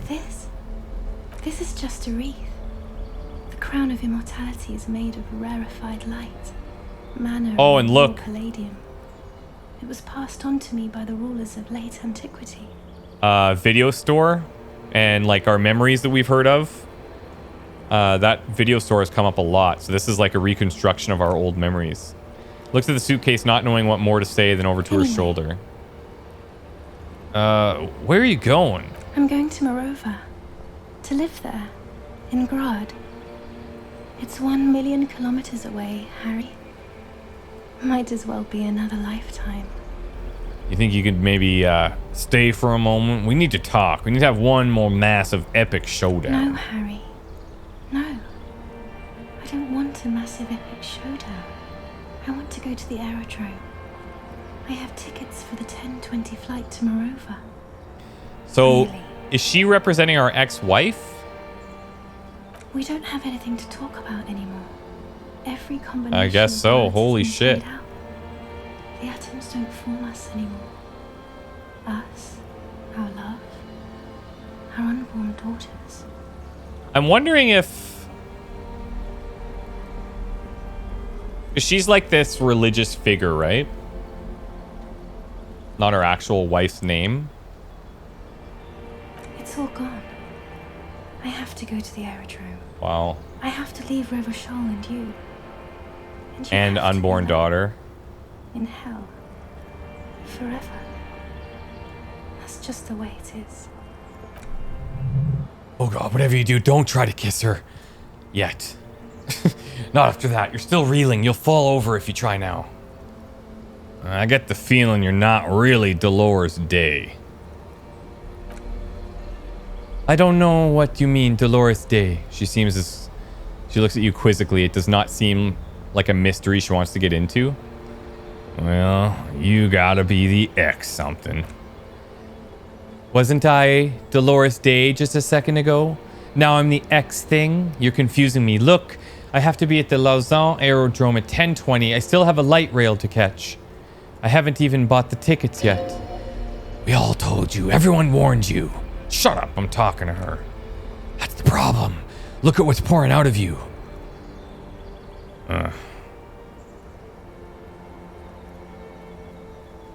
I gotta be honest, I'm glad we're having this conversation. I'm getting closure. I'm glad too, but I have to go. My friends are waiting for me on the platform. I can't let them wait. It's impolite. Just look at her. She does not look back, instead bites her fingernails. They're bitten and frayed. The evening wind blows and the gown wraps around her like the white flag. You're the morning. The morning? I don't understand. I meant mourning, like I'm grieving. But you're not even dead. Oh my god, Harry, stop. I don't want to hear anything about the mourning. Mourning someone who's still alive. Any of that. I can't do that anymore. I'm not 80 years old. I'm 32. People my age are not supposed to mourn. You're just an evil ape. We're all just evil apes duking it out on the giant ball. You don't have to hate the world. Can't you see how kind and beautiful everything is? I don't have time to deal with your pessimism. There's so many people at the stop this hour. They're all going to the aerodrome. Forget about the aerodrome for 1 second. I lost. And it was you who I lost to.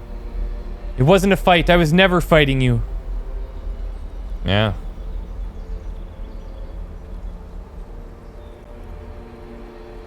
I didn't want to fight you.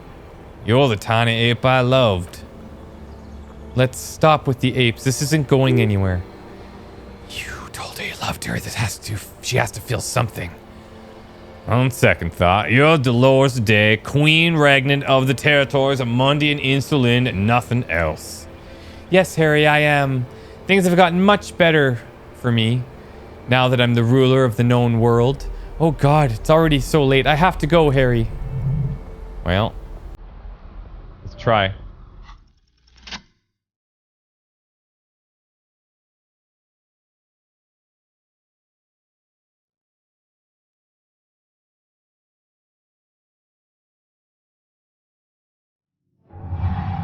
Whoa. With your feet trembling from the steps, you took a tepid and fearful. You stand against her, body close to you, radiating warmth. With your eyes closed, you move your lips on her mouth. She's not kissing you back. Squeeze her wrist. Her body does not return the grip. Her body's rigid. A current of unease courses through it. Distrust for you. The curve of her spine, her shoulders hunched. But I succeeded. This is not about failure or success. This is always going to be horror. I should not have suggested it, and you should not have listened to me. I feel her breath. Her chest rising like a pillow. Warm exhalations against the side of your mouth. Her tender soul moving through her lungs. Hidden distant. Kept safe from you. You're not kissing me back. Movement is ending. She's going to move her face away from yours. Damn.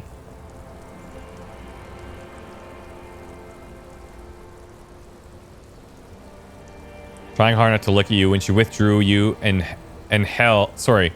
she withdrew and you held onto her hand, she tried not to look at your face and see the expression there. Brother, you should have put me in front of a firing squad. I've no words for how I failed you. You're the apricot chewing gum scented one. No, I'm just Dora. Why didn't you kiss me back? Why did you do that to yourself? You know I don't cheat, Harry. I never cheated on you. Well, that's it then. No, Harry, not yet. There's one more thing you have to see. She slides her hand down her chest and onto her lower stomach and smiles. I'm pregnant. Is it mine? Of course not. Oh, shit. I terminated yours. Don't you remember, you poor fuck, poverty-stricken fuck? Now go ahead, just ask me more questions. Let's talk about something else. Whoa, more questions. Ask more questions. That's not a very good way for things to be. It's not, but what? There's got to be something good. I don't know why I said that, but there is no but. I have other questions. I bought you this figurine of a headless FALN rider. I don't want it. It looks expensive. I don't want it. I thought you liked figurines. I thought the figurines were getting you back. That's not what the figurines do, Harry. But then the figurines don't do anything. Doesn't know what to say. What about dice? I had some custom dice made in the Doom commercial area. Harry, I don't want things. I want to go to the aerodrome. Alright, I won't give you things then. Figurine won't win her back. You said I have a vast soul and you'll always come back to it. We both said a lot of things. We were very young. It was her. I can feel it. I can see it in her tender long fingers in her wrists. Her hand wrote it, said those things. Actually, you didn't say it. You wrote it in a letter, a handwritten letter. I kept it in my paperwork. As Queen Regnant, I write a lot of letters. You need to recite it to her for effect. No summaries. Well, I have it right here. Let me refresh your memory. Let's take a trip down memory lane. Please, Harry, I just don't have time for this. I'm doing it. Every morning when I step out and you're asleep behind me, I find a little piece of sadness in me. I carry it on my chest down Voyager Road. Every step I take, it grows until by the time I reach the fuel station, it's filled me completely. I step on the light rail, I look back, something, bow collector. I know it will be like this until I walk back to you. You. Every step I take, I will get lighter. It almost makes me run, something I do. I can't believe I met you. I can't believe the happiness I felt with you. I have a vast, vast soul, and I will always, always come back to it. Okay, stop now. Are you happy? There's more. Kisses, kisses, kisses. Very well, she sighs. I wrote it. It was morning. You slept. There was hoarfrost on the ground when I left on Voyager Road. It was autumn, but the first autumn. But Harry, please understand, it was 1,000,000 years ago. No, it was 100 million years ago. I was someone else then, filled to the brim with love for you, hanging on to your every word. Oh, Harry, you were the coolest, but I'm no longer that person. She points to herself. This has taken her place. I will devour you, Harry. I will eat your mind. The light of the video rental shines through her dress now. A DeLorean figure, cut in black, moves below. It's still her. Her legs, her breasts, her hips. What now? What happens now? What's the next thing we can talk about? Is there really anything left? If not, we can always repeat one of the things we've already talked about. Talk about it again. She looks over her shoulder. If you do not feel like doing that, you should let me go to the aerodrome. Oh, don't go. I have to, Harry. I've missed the 8:30. I'm gonna go now. Should have sworn a holy oath, Harry. She herself begged you not to let her go. Wait. I swore I wouldn't let you go. You told me. You asked me to be this way. That was someone else. I betrayed her, overwrote her, and I am happier for it. And I really am going now. The time is up. I must be in on the 10:20 flight. Will I ever see each other again? I won't see you, but you will see me. How can that be? Oh, Harry, this is a dream. Can't you see? I'm already in Morova by now. She knows how long ago this happened. Who knows how long ago this happened? A year? 2? 5? Well, I'll see you again then. Right here, tomorrow night. Once this dream starts happening, it keeps happening 3 times a week at least. And Harry, it really, really looks like it started happening again. There's the video rental. So like the limbic system and the ancient reptilian brain and all our thoughts and stuff are trying to prevent this dream from occurring, I think. I'm suffocatingly beautiful and young, and I smell of tutti frutti chewing gum like I did that time when I asked you for forgiveness after leaving you the first time so long ago. I like this, though. Oh yes, this is real darkness. It's not death or war or child molestation. Real darkness has love for a face. The first death is in the heart, Harry. See you tomorrow. Wow. Just straight up heartbroken. Like more than all the other things he's got going on, that's the root cause.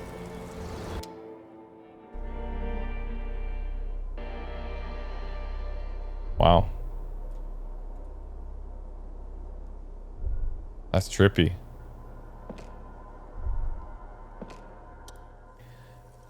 You're up quick. How is your sleep?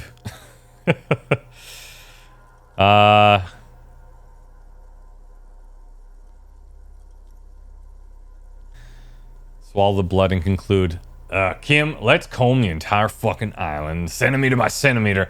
That's the next step in the task chain. Great to work. Okay. Still worried. You must have really thrashed and squealed in your sleep. Okay, let's solve this sucker. Reading materials. Sift through them. Soft covers. Disparate digest includes the classic animal adventures. Popular depictions of man versus nature by amateur naturalist TNT, Harp and Husband and Wife. Who doesn't want to survive? Among what is mostly commercial fiction and serialized stories, you find a magazine cathodique, electrical engineering, then it's back to pulp, light erotica, international thriller about circuit benders. Someone's made themselves at home. Does anything stand out as unusual? Nice. Oh yes, under the bed there's a rather extensive collection of critical theory, that is, door of life, non-affirming left-wing literature published by small imprints such as Abattoir Firm and Usia. It's not exactly light reading. Look, Kim, we got a book. Left-wing. I have no comments. Do you? Usia. Humanitarian scientist stands out. Not the lot of critical theory around in Revachol West anymore. Your incendiary remark has failed to provoke him. Critical theory books. What do you think this means?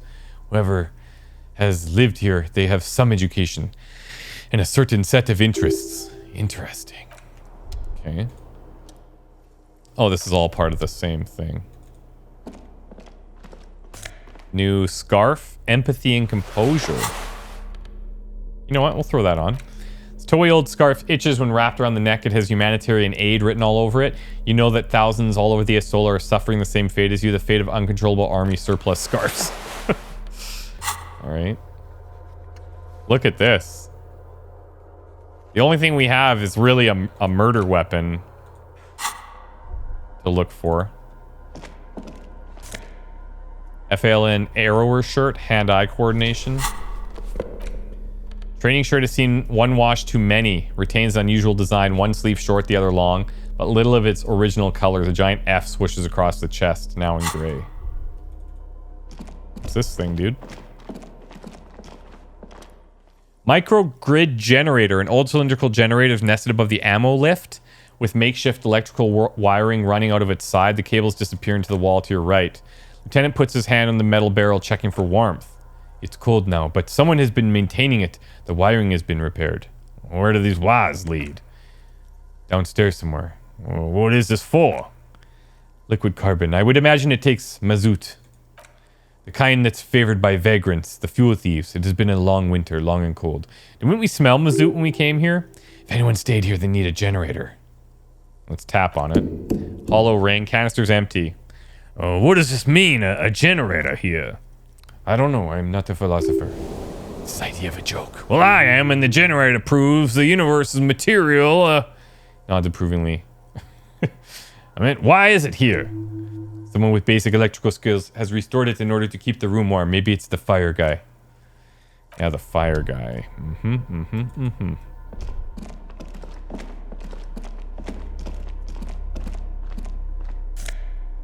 Hey, magnesium. We have tons of that kind of stuff.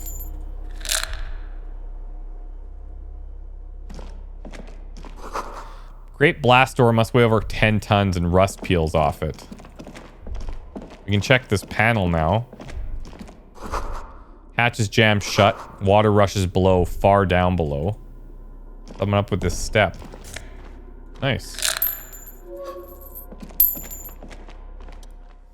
Felled insinular console. Green paint flakes off the monoblock aluminum cabinet. Let's run our fingers across the keyboard.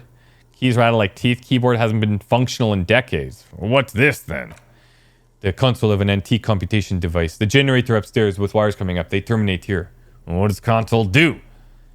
Inspects the dials. Urgence ouvert. Allumé. Radio diffuse. Sounds like this device might be used to control the electronics here. Maybe it still does. This device was used to control the electronics in the room. Could have opened doors, control lights, functions as a radio computer. Alright, well none of them are going to do anything. We need to restore power before using this, officer. The generator. Didn't look like there was fuel. Okay, we should look around outside. There are barrels all over. Maybe someone has fuel in it. The boat engine. Boat engine? But that means we couldn't get back. Right? What if we got some from the boat engine? But officer, then we would have to swim back. Yeah, let's look around. Okay. Let's do that. We went out here during our dream. Let's go this way and then we'll go up north as well.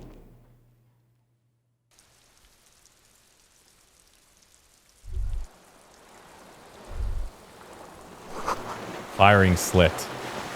This is probably where it came from, man. Must have been a direct hit to take out a huge chunk. Distant sound of cargo ships, signal horns echo on the water.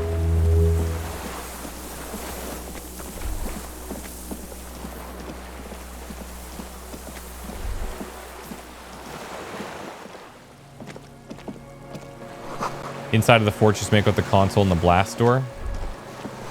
Pain in your pelvis makes you wince, then you continue. Well, this might be fuel. Weathered artillery map.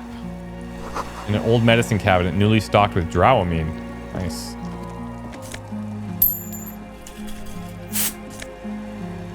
LUM fuel canister, baby. There's a rain-soaked mattress on a concrete slab, double embrasures, firing slits like two eyes in the wall. All right, I guess there's going to be firing slits all over this place. This looks like a good place to aim from. So it could have been shooting from here. Steps closer with his hand on his gun. Let's inspect the mattress. Single-person mattress, modern civilian use, brand name Marjorie. Fuel stain on the cover along with cigarette burns. An empty can of beans on the ground next to it, filled with the brim of cigarette butts. Pick one out of the can. Silhouette of tobacco picker adorns the paper filter. Oh, Timio Mutri. We know this brand. Like the one we found at Land's End. Like the ones we found at Land's End, remember? I may have been wrong when I said it was unimportant. This means the same person could have visited both locations. I didn't see any signs of smoking inside, though. People live there, they keep it tidy. This may also be a smoking spot. Inspect the wall.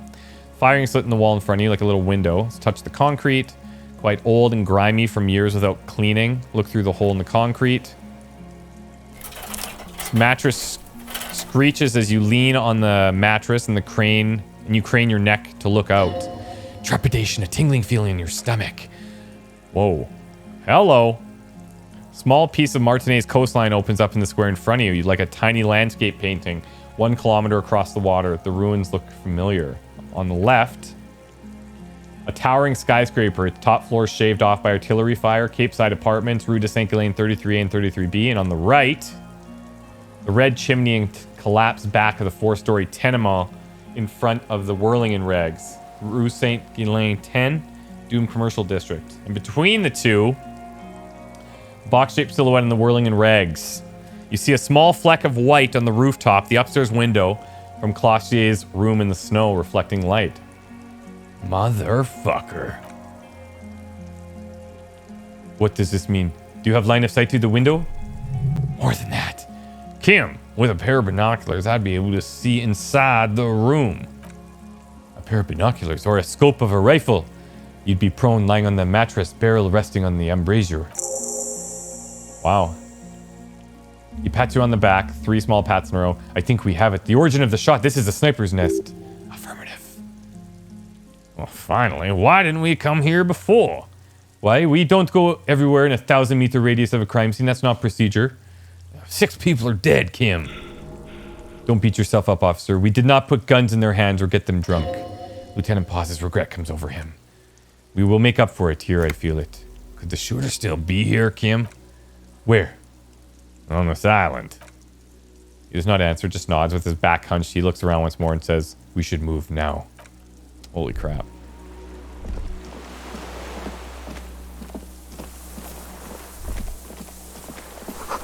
You feel eyes on your back. Someone's watching. You can't say where.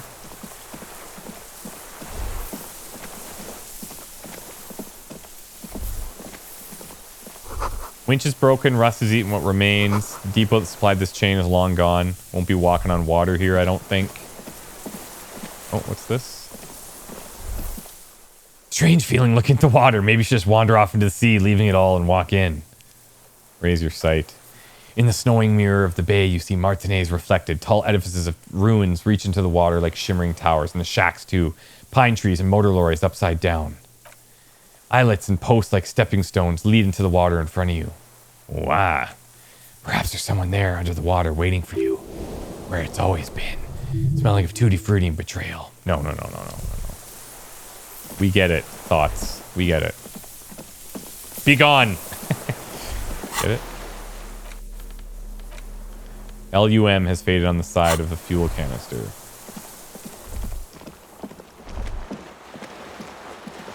Okay, back in.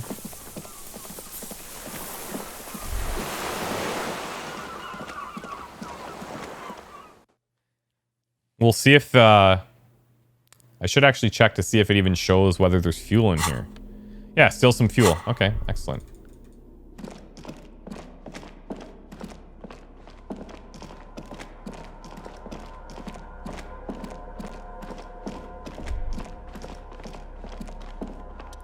Pour fuel into the tank. Dark brown viscous fluid pours out and the room fills with a chemical smell. The red starter switch in the side. Pull the rope. Recoil start wakes the old generator up. The machine sputters like an old warhorse before settling down to rattle. That should do it. Okay. Need to go down here now.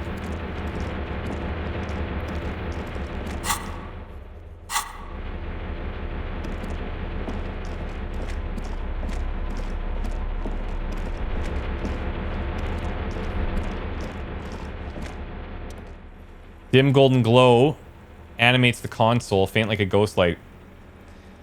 Urgence ouvert. Reads one dial key. Allumé. It's on. Turn. Emergency. Open. Automatic boot. What? Oh, I didn't even know the blast door was closed. This open the blast door, you think? I think yes. Let's see. That one. The emergency open. What if we do lights? Oh, we got lights. Radio? The words FELD insular are written on the band. Insular. This is an off-air radio computer, I believe, used for military communications. Alright. Turn emergency open. So this was locked anyway. Makes sense.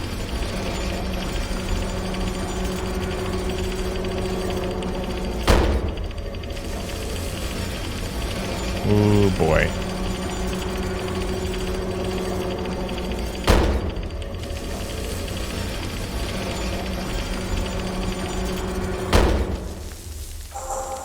After you.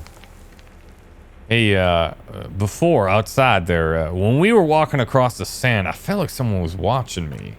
So did I. Not back there, but I felt it since we come here. What if we get into another fight? Don't worry. I have a gun. I also have a gun. I know. It was not easy to acquire. And what's there? I don't know. Should I equip this gun? Probably better than the flashlight.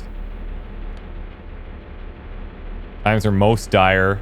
Are most dire.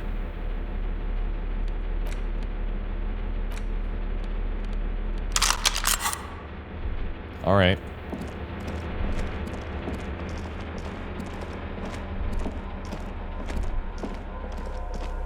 Oh, this is that slab that we're seeing from the outside that we could click on but couldn't access. Yeah, cool.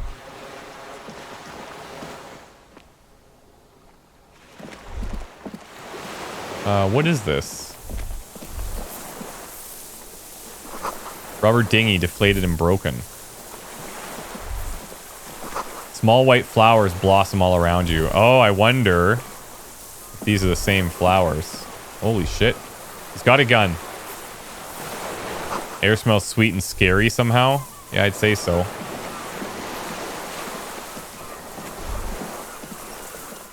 The deserter. An old man wearing a tracksuit trousers leans on the frame stock of his rifle, gathers a big ball of spit in his mouth, then spits it out into the extinguished fire before him. He raises his black eyes, hooded by creased eyelids, to meet yours. Unclouded by cataracts, his eyesight is sharp. He's practically tearing up from the spite. Hatred got the best of him a long time ago. This man hates everything. It's a pretty nice gun you got there. It's not nice. It's a piece of shit. Gets the job done. Is that a Bell McGraw? It's a Trigon 446. 446, though. Southeast Samaran made, exotic, must be defunct too. No modern rifle manufacturer of that name springs to mind. A Samaran rifle? How did you get hold of one? It was sent to us by our brothers in the Xinyao commune. Military aid. Xinyao commune? You heard me. It's good now. Like chalk wiped from a board. Are you the fire guy? What now? I can't hear you. Or did you recently tell two kids to put out their fire? Two twins? I may have. All sorts of little rats have come sniffing around trying to give up the position. Fire guy. Give up the position? Bourgeoisie henchman. Can't even talk like a grown-up. Well, I need you to put that gun down so we can talk further. We're with the police. Lieutenant pulls his pistol from the holster. You're a glorified night watchman. This is a service rifle. I can only lay it down before an enemy commander of corresponding rank. I am an enemy commander of rank. You put that down. Holy shit, it worked. The words, I am an enemy commander, sound cold as iron from your lungs. The old man still hugs his gun. And what rank would that be? Lieutenant W. Frater. A big wheel of the 4th Regiment of the pederast army. To hell with it. It's a walking stick anyway. It's out of bullets. Yeah, it's out of bullets. He stares on, his wrinkled mouth moving with a sound, a strange sadness like a song. Let it be. The old man pulls back the hood of his plastic cape and looks up into the sky. Let's pick up his gun. Gaze follows your motions. The rifle feels surprisingly light in your hand. Frame stocked and patched in places with tape and wire. Inspect it closer. Rifle's in shabby state like a crutch that's seen too much travel. Hieroglyphs are embossed on the forearm made of walnut. On the butt you see Vespertine writing Trianong 446, made in Hinsao. This uses jacketed ammunition, 446. The right type and right caliber. He's liking this. It said, as he says, it's a Triangong made in Sin Hao. No one said it has to be a Belle Magrave.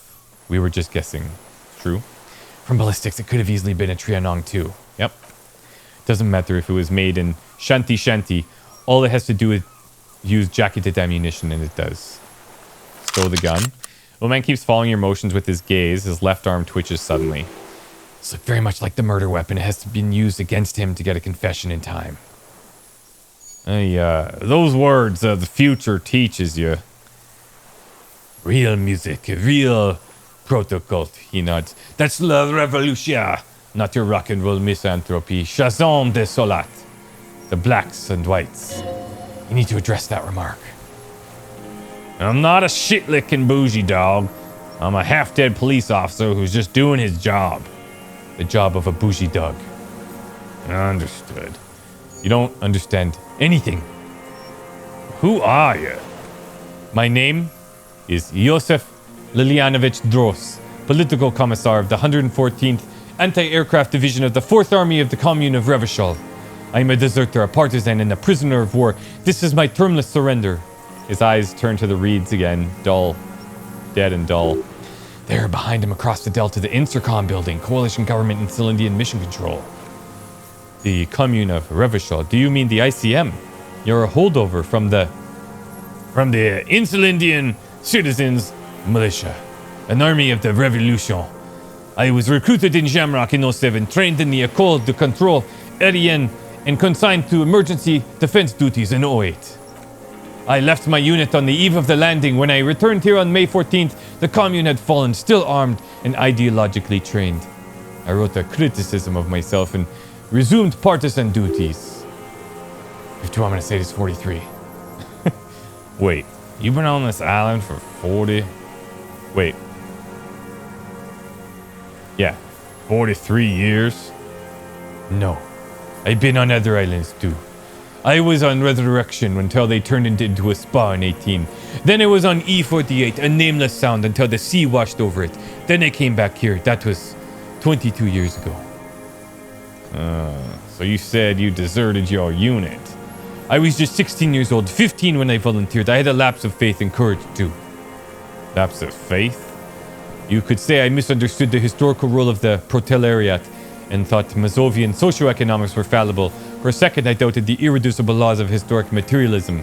A second is all it took. For what? For reaction to take hold. What? What reaction? Petty bourgeois terror. It's on all men. What's this exactly? May the 13th, 08, 44 years ago. The horizons were black with coalition airships. Their petroleum rose to the sky and it looked like it formed the clouds. When they started shelling was dark magic. Alright. It's not enough. Where is he going with this? What is this place, this island? It's not an island. It's a defensive fortification of the commune of Revachol, and I am its last surviving defender. Oh, okay, what was it used for? The congeniality deformed King Philip II built it to restrict access to the Bay of Revachol. We captured it in 02, retrofitted the fort with an AA gun to defend against an airborne landing, against the whole world. You mean the landing, retaken of Revachol?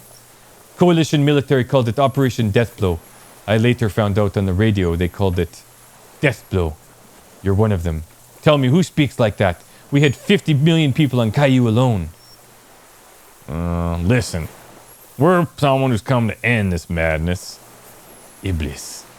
Iblis? The black-eyed angel. Shaitan Ahura, the darkened one. Whatever. How have you survived all this time? How does anyone survive? I steal. What are you stealing? Supplies, vegetables. I collect rainwater. It's the life of a dog, not a human being.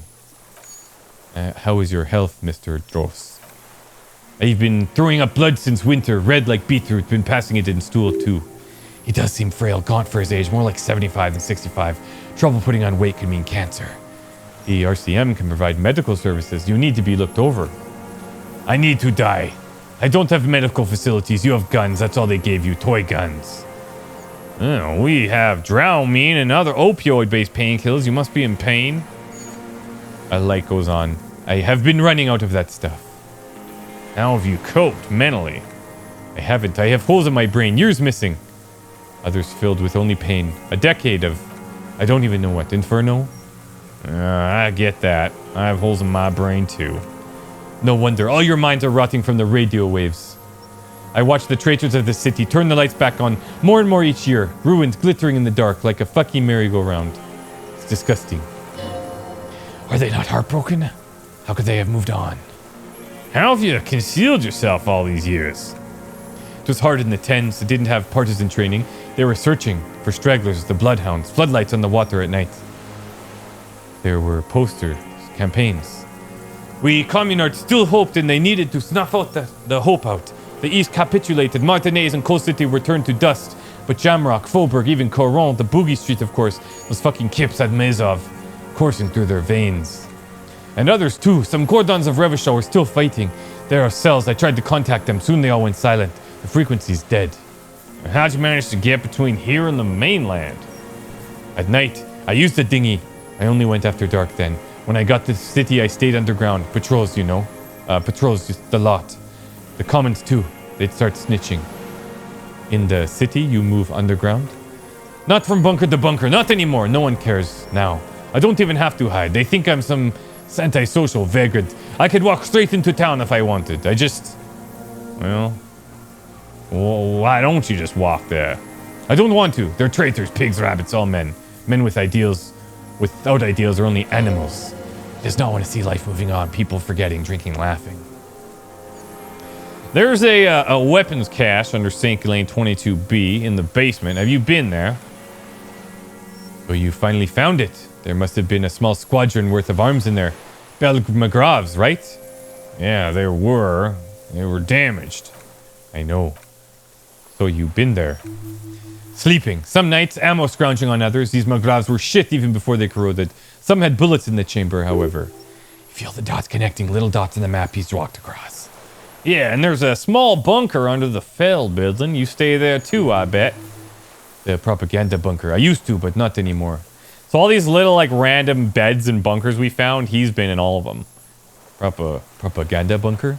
They stored leaflets there. Broadcasting equipment too. Made broadcasts, I think. Propaganda officers. I buried them with their leaflets. They killed themselves. 2 young boys. Killed themselves? A lot of our boys did. I spent some winters there. Never liked it. Kept thinking of them. No need to go underground anymore. It's better than the ruins on the ground. Do you smoke, Teomuteri cigarettes? I do. You ever smoked them on the mainland? They're good. Plenty of tar. Like that boy in the pack too. Reminds me of the last century. Tell me another thing. You've been hiding here for 43 years. 43 years and 10 months. I don't even know what that is. It's inhuman. It's sick. It's not how a human being should live. But I had to. I couldn't just forget. I couldn't just forget what I saw. And what have you been doing during all this time? Hiding, fishing, waiting. 2 police officers step out of the Whirling in Rags cafeteria. Oh, they're here. Satellite Officer Jean Vicmar inspects a series of burnt black letters splashed across the plaza mosaic. Patrol Officer Judith Minot points west, the fishing village. We meet in 15 minutes. It's a 10-minute walk. The officers go, leaving behind the writing, still smoldering. One day, it says, I will return to your side. Always waiting. For what? For her to return. Or who? Girl child, Revolution. Wow. Well, I'll be honest, I've seen it. The capital is too powerful and the rich are very well organized. They have you. The material base for an uprising has eroded. The working class has betrayed mankind and themselves. The historic opportunity for a revolution has passed, It will not come back anymore, however hard I try, whatever I do. What has he done? Perhaps a confession will lighten the load. It's challenging. What have you done then? Yes, what? To get things going again, fan the flame. There is no flame to fan. There is nothing left of the world of our dreams. He said this is your termless surrender. You're with the RCM, the coalition-appointed mob that enforces bourgeoisie morals in Revachol, so-called Lieutenant W. Freitor.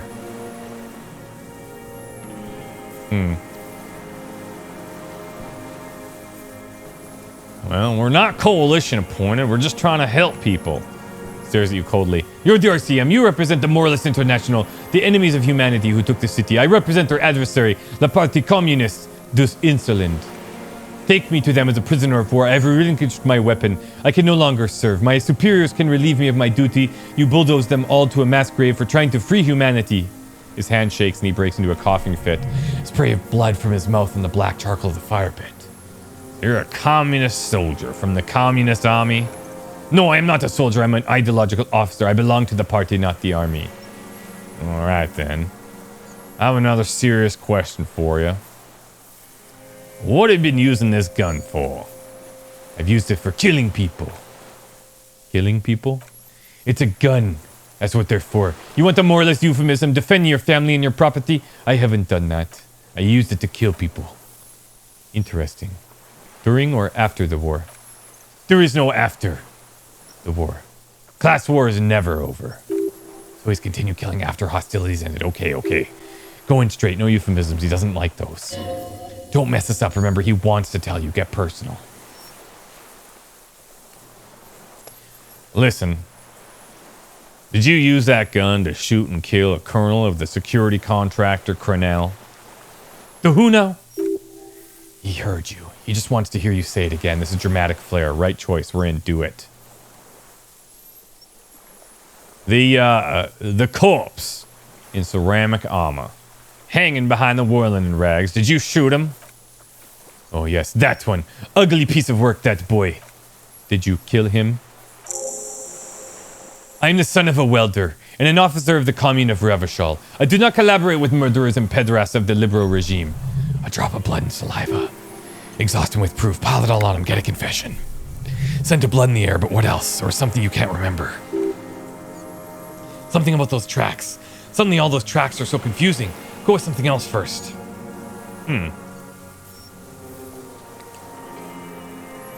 Well, a couple things. I don't need your cooperation. I've got this. Show him the tree on the gun. Not a lot of guns around here use military-grade ammunition, are there? It's a real gun, not like your little musketeer pistol. I've seen you prance around with that, jumping hoops for the liberals. You look them imbeciles. Why don't you ask them to give you real weapons? He chortles. Going against automatic rifles with those toy guns. Of course you got those boys killed. Damn, he saw you. He watched it happen. You would have a good view of the tribunal from here. It's not just empty boasting. So he saw you. Okay, so what? Don't let it divert you. Yeah, we have the murder weapon. Don't change the subject. You know what? You're right. I'm convinced this made the shot. Should we call it? You think we have the murder weapon? 44 jacketed ammunition modified for range. We have it. This is it. I'm calling it. We have the murder weapon. Good. Feels good, doesn't it? Trying things up like this. When you have the murder weapon, you have the killer. Murder. This pushed him, but not enough. Just a little more. We've done the ballistics, and the shot came from this island. I saw you poking around down there looking for evidence. You're damn diligent when it comes to dead faces. A jitter passes him. Did you like the view? You had direct visibility. There are embrasures in the concrete specifically meant for a top faller to use. And you had a long-range rifle in your possession. You've been here a long time, Mr. Droz. Too long. You clearly need medical aid. I'm ready to die. I've done my part. He's practically admitting to it. Dead. Fast for fascist. Done his part. Just one thing remains unclear. The scope doesn't have a rifle. Yeah, fair.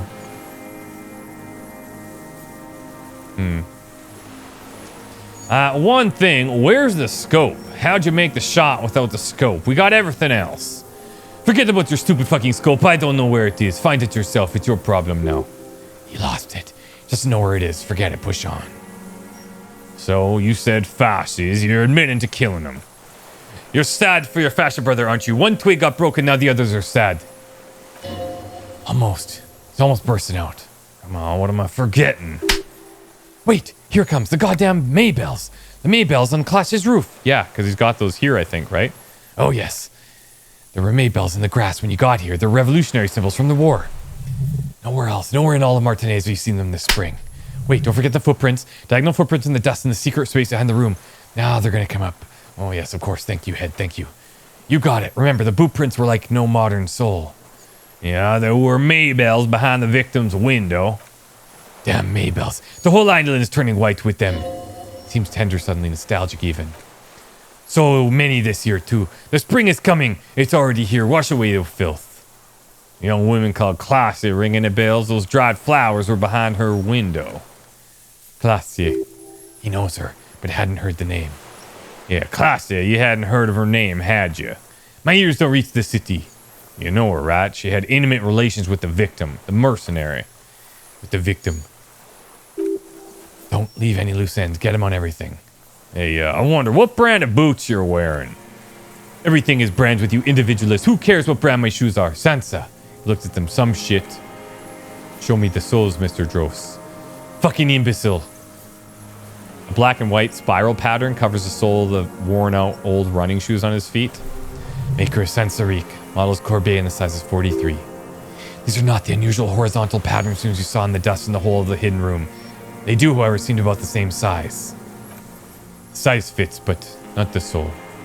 Well, maybe it's simpler than that. He doesn't have to be wearing them right now.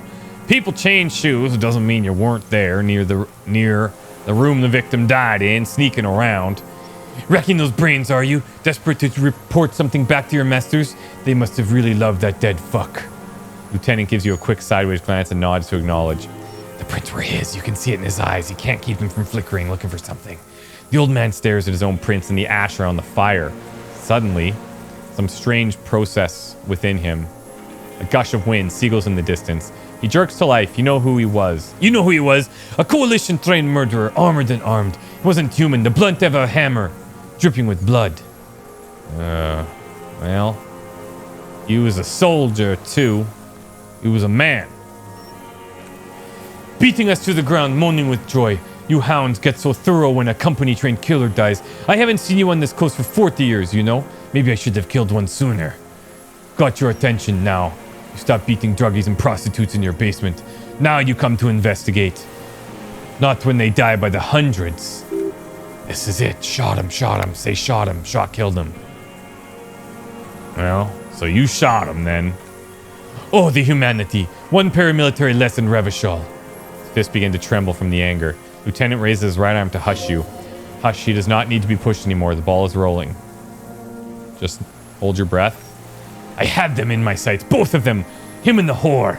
I was breathing with them in phase, and I pulled the trigger and flew on the air until I landed in his mouth. He begins to smile. I didn't think I had the shot like that in me anymore, and I did. I saw him kneel there with his mouth full of death and that stupid look on his face, and his dick still in her. And then what? Nothing. I went to sleep. Next morning, there were Maybells everywhere. The world was white, or what's left of it anyway. My last spring here, I knew the fascists would come to avenge their own, and so they did. Lieutenant looks down at him 1, maybe 2 seconds and breaks the silence. Mr. Dross, are you aware you are confessing to murder? Yes. And you were looking at them, the victim and the young woman, having sex through the scope of your rifle that night before you shot him? Yes. Why? Because that's what they were doing. The motive. This has to be where the motive is going to come from. You can coax it out of him. Lieutenant's preparing the ground. I don't understand. Do you, detective? Why are you looking at him that night? I'm always looking. Are you always looking through the scope of a rifle? I'm just trying to understand. A rifle scope has the best magnification. And if you don't like it, you pull the trigger. Yes. Think of it as a form of critique. You will not stop now. These dialect materialist tapes never do. You got him going. Connect every little piece. Wrap this up like a gift. Wow. Start with when you first saw him. It will give him a chance to ramble. When did you first see the deceased? 3 weeks ago, when the rich hag came in on her galley. Her honor guard came in tow, so she came in with them. Means Joyce. Joyce Messier, the Wild Pines rep. Wrinkled up whore. Yeah, good strong word. I use whore myself. Yes, old-fashioned. Moving on. They moved into a deserted apartment above the roundabout. Radio equipment out for all to see. Sloppy and drunk. To their kind during the landing, those Occidental and Mesk phalangs weren't conscripts like us. So wait, they moved to a deserted apartment above the roundabout. The radio equipment. So that they moved into where the forward advances team was, maybe? They were whites. They all know to destroy and hurt. What? Barely alive, like they like to kill when they're on drugs. In the landing and the burning years, I would have taken shots at them and end them. The worst ones, if I had a bullet to spare. I could see they've returned now to show the real face, the face they don't dare show their bourgeoisie voters back on Monday. What specifically did you not like about what you saw the night of the murder? Them fucking, I didn't like that. So you were jealous? Jealousy is a reactionary concept. I didn't like the Reaver enjoying himself, drugged out, soothed in the arms of a young woman. I wanted him to die so he could not enjoy life anymore. And I wanted her to see his head explode, that too. She should know better than to hold a child murderer between her thighs. I knew he'd be there for one more second, writhing. And that's all it takes for the bullet to reach his head. Now that I think of it, I wasn't aiming for his mouth. I wanted his brains to spill out on her. You can't have everything. I want to see her covered in blood. Punish her. How long you been watching her? Since she came to Martinez, I saw her sneaking in the reeds early in the morning, behind the Feld building. Oh, planting her, he probably found and took her passport. It was dark, still winter. She didn't have her skimpy outfit on, just a spot in the night moving. Past the Feld building on the coast. What was she doing there? Hiding something in the water. She had the fag after she'd done it. I was up in the ruins there. She couldn't see me, but I could see her. Smoking. She was nervous, but not scared. What do you think she hid there? Her passport and tickets to Villiers. And from there, cash a broom. In the free state of Seminin, hidden away at the edge of the earth. This is about the hidden boy she told us about. You looked into it after she was gone. Did you keep what was in it? When we found the submersible, it was empty. No, why would I do that? I didn't need tickets to Villiers. I put them back. If I wanted to extort someone, I'd do better. This implies that he's thought about extorting her. Also a little inconsistent here. He was surprised to hear her name Klaasje before, but would he not seen it in the documents? Maybe. Well, wait, but the documents, didn't they have her fake name? Or her real name? Can't remember. But hey, you saw her name on the passport, but before, when I said her name is Klaasje, you didn't seem to recognize it. It didn't say Klaasje in there. Or did it say her name was in the passport? It was something I don't remember. It was dark that morning. I only remember the face in the photo. Are you sure? There was nothing in there when we checked. Why would I need that trash? I'm not going to Villiers. Alright. I did. Did you continue watching her after this? I did. She had the face like an archipelago with those birthmarks, a body hard and lean and bruised all over, black and yellow. I could see she's taken a beating. I could see who she was, too. A spook on the run. The Ravichal's the cloaca of capital now. All the bagmen and arms dealers end up here to do drugs and have sex like an animal. You could tell she was a spook from the documents. She had different color hair in the photo and glasses. Forged. I've heard about this kind of thing on the radio. He's setting it up for you. The bruises, you can't make that out in the scope. And you could see her bruises through the scope of a rifle. You can't see bruises through a scope, it's just a blur. Well, footprints in the dust, he was watching her. How does he know about those minute details on her body? Quickly comes to you. Any chance you've been watching through a hole in the wall? Oh yes, cutting those drugs of her into little lines with a knife, masturbating. Did you make that hole? With a clip point knife. Good for listening in too, for hearing the moaning and the snorts. You ever see her through a window on a roof? Like that too, bending like a bow against the glass. Now you've been through the secret route between the whirling rags. Those are your footprints there. You just changed your shoes. I've been through all of Martinez, every nook and cranny, and that too. Yes, that too. The things they did in that little room What she'd do to feel good. Funny the way light works. You turn it on inside and it gets so dark out, you can't see a man looking in. I learned that in the 20s when they were still hunting me. I seen people do some shit, but those two take the cake. You hear the familiar scribble of the lieutenant's pen, a quick glance at you. One more loose end down. We're doing this, detective. How'd you get in there? The Hidden Pinball Workshop. I can just walk in there now after a good wash. I told you, they think I'm an antisocial. Closing hours a good time. The kitchen's empty. You had to open the steel door in the kitchen, though. How? I got that one open a long time ago. Some bourgeois game merchant lived there. I don't know, 15 years ago?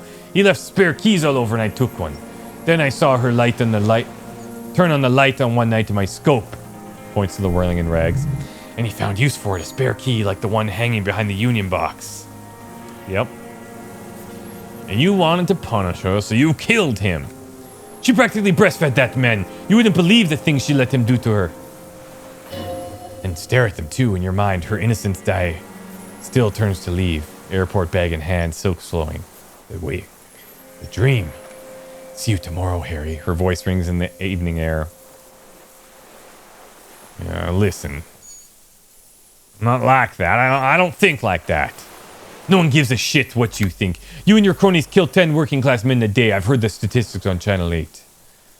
So you had feelings for that woman. There's nothing to hold on to, only this. It's not enough. Gold of his eyes glistens suddenly. Is he crying? Man needs to feel something else. In this fight, it helps if you have your eye on something there. It's weakness, I know. There have been others, haven't there? Yes, over the years, it's not unproletarian to feel something. Was that why you left the dried flowers behind her window? No. Why then? I don't really know. I was there one night that she was crying like a child in the corner of her room on the floor, like she does sometimes. And when was this? The day after I'd killed him. And you brought her Maybells? Yes, I don't know why I do the things I do anymore. Because you wanted to console her. Maybe. I told you I have holes in my brain now. I wouldn't just sit here waiting for you. I would have killed you. In the silence, the lieutenant draws a line in his notes and nods at you once more. One more down.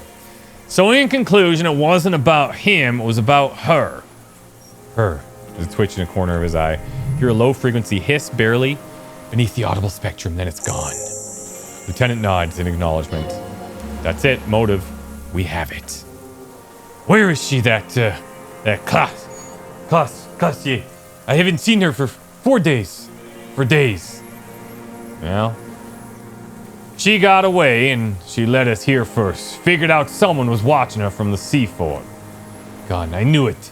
She kept staring into the scope this last week at the island like she knew.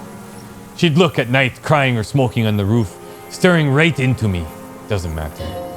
Across the street, a dilapidated jetty in a nameless village made of gray cinder block houses with eternite roofs. 2 police officers and 1 special consultant look across a narrow strip of sea. He's there doing what exactly, I don't know. Behind the anti-aircraft something.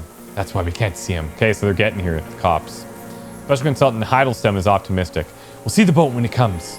Let's go get a coffee till then. I know this is an interesting little place where... Alright. As the men go, Patrol Officer Minot looks back over her shoulder as the crumbling fortification in the snowfall like a rotten tooth rising out of the water. Good luck, Harry, she thinks. You need something good for this. We could get more. We've got him talking. Who knows what he's done and seen over the years? He likes you. He could get more out of him. He likes talking. Assess his body language. 60-year-old man with stomach trouble. Spent his entire life alone on an uninhabited island. He seems unfit. That's it. He's prone to erratic hand gestures and clearly malnourished. That's it. You can see no more by looking at his slouched frame. Been looking at anything else you haven't liked? Yeah. A tragicomedy, druggies, prostitutes, rentiers, and anything more specific. Specifically, the whole city's a charnel house. Trapped, stripped clean and draped in neon, but the Martinez is the worst. How come? Because of the racist. Everyone's a racist in Martinez. It's their favorite thing to do in the whole world, listening to race-themed shows in the ruins, their lorries, pumped full of steroids and Radio Revachol 92. Race this, race that. It's all sanctioned by the Social Democratic Union and the farce of Social Democratic who runs it. Oh, Mr. Clare. Yes, the fly larva in his container. He let some nihilistic advertising yuppies erect a statue of Philip III, a syphilitic murderer, on the town square to spit on the working class. Anything more? Not since the serfs of the ancient Perekanassus has history produced a more inert social class than the Martinez proletariat. The rest of Revachol at least pretends to rebuild. These people live in ruins. In tents like animals. Let those boom-boom morons on the ice. A pity they didn't drown in that tent of theirs. That's all. The worst of them is the blood-drenched Sucrion on her yacht, licking her lips. Joyce. The old whore's gone now. Her gun-toting porcelain men are dead, so actually, no. The worst is that old cock parading around in his uniform, throwing balls all day.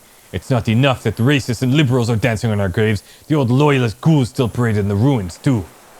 Every morning he's there, while the parasites he fought off to protect are in the ozone, or the Corinth Moraine, or some other island they've built their places on, feeding on drugs and having sex with their own children. Okay, then. That's all the rich really want, sex with their own children, throughout history, even the royal bloodline of the suzerain. It's all just an excuse for them to have sordid sex. At least the old cunt Friesel is now dead. Oh, okay. We did good when we pushed him under that horse car. If only in the 30s, those disco whores. Can't make out a single word. Disco whores are too much. Hatred shuts his brain's language center, leaving a nonsensical sputter. There's something about a statue, nihilistic advertising. This might be worth investigating. I don't see why. I'm glad we talked about this. Now,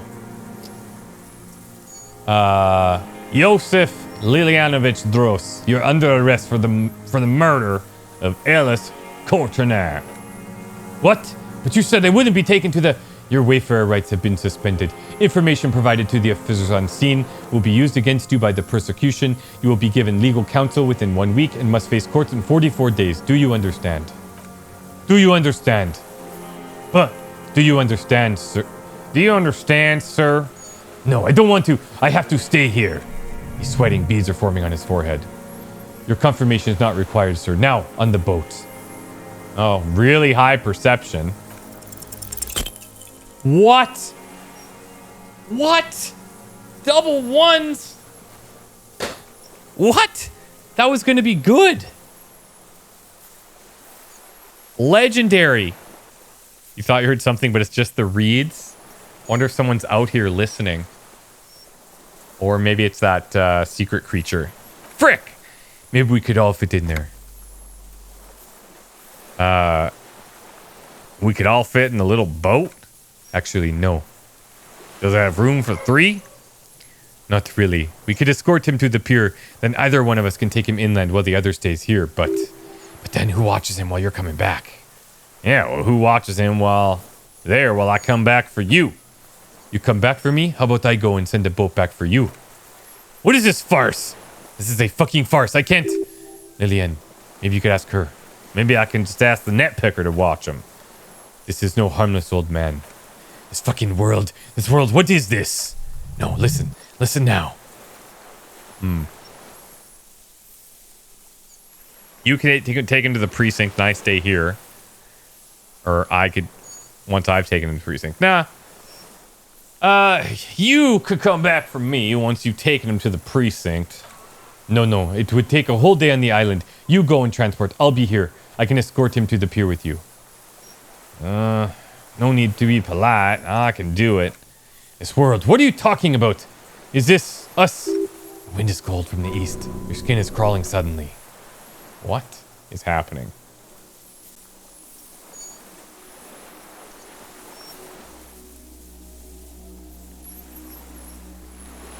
Oh, shit. Oh, look at this. It's real. Whoa. We were right. That is what we were going to hear. Holy shit. Insulindian phasmid. A delicate tangle of arms and legs unfolds from the reeds limb by limb. Then just to stand there moving its scythe-like arms in ghostly silence. Let's just blink. Still there. What is that? What are you talking about? I don't know what the hell it is.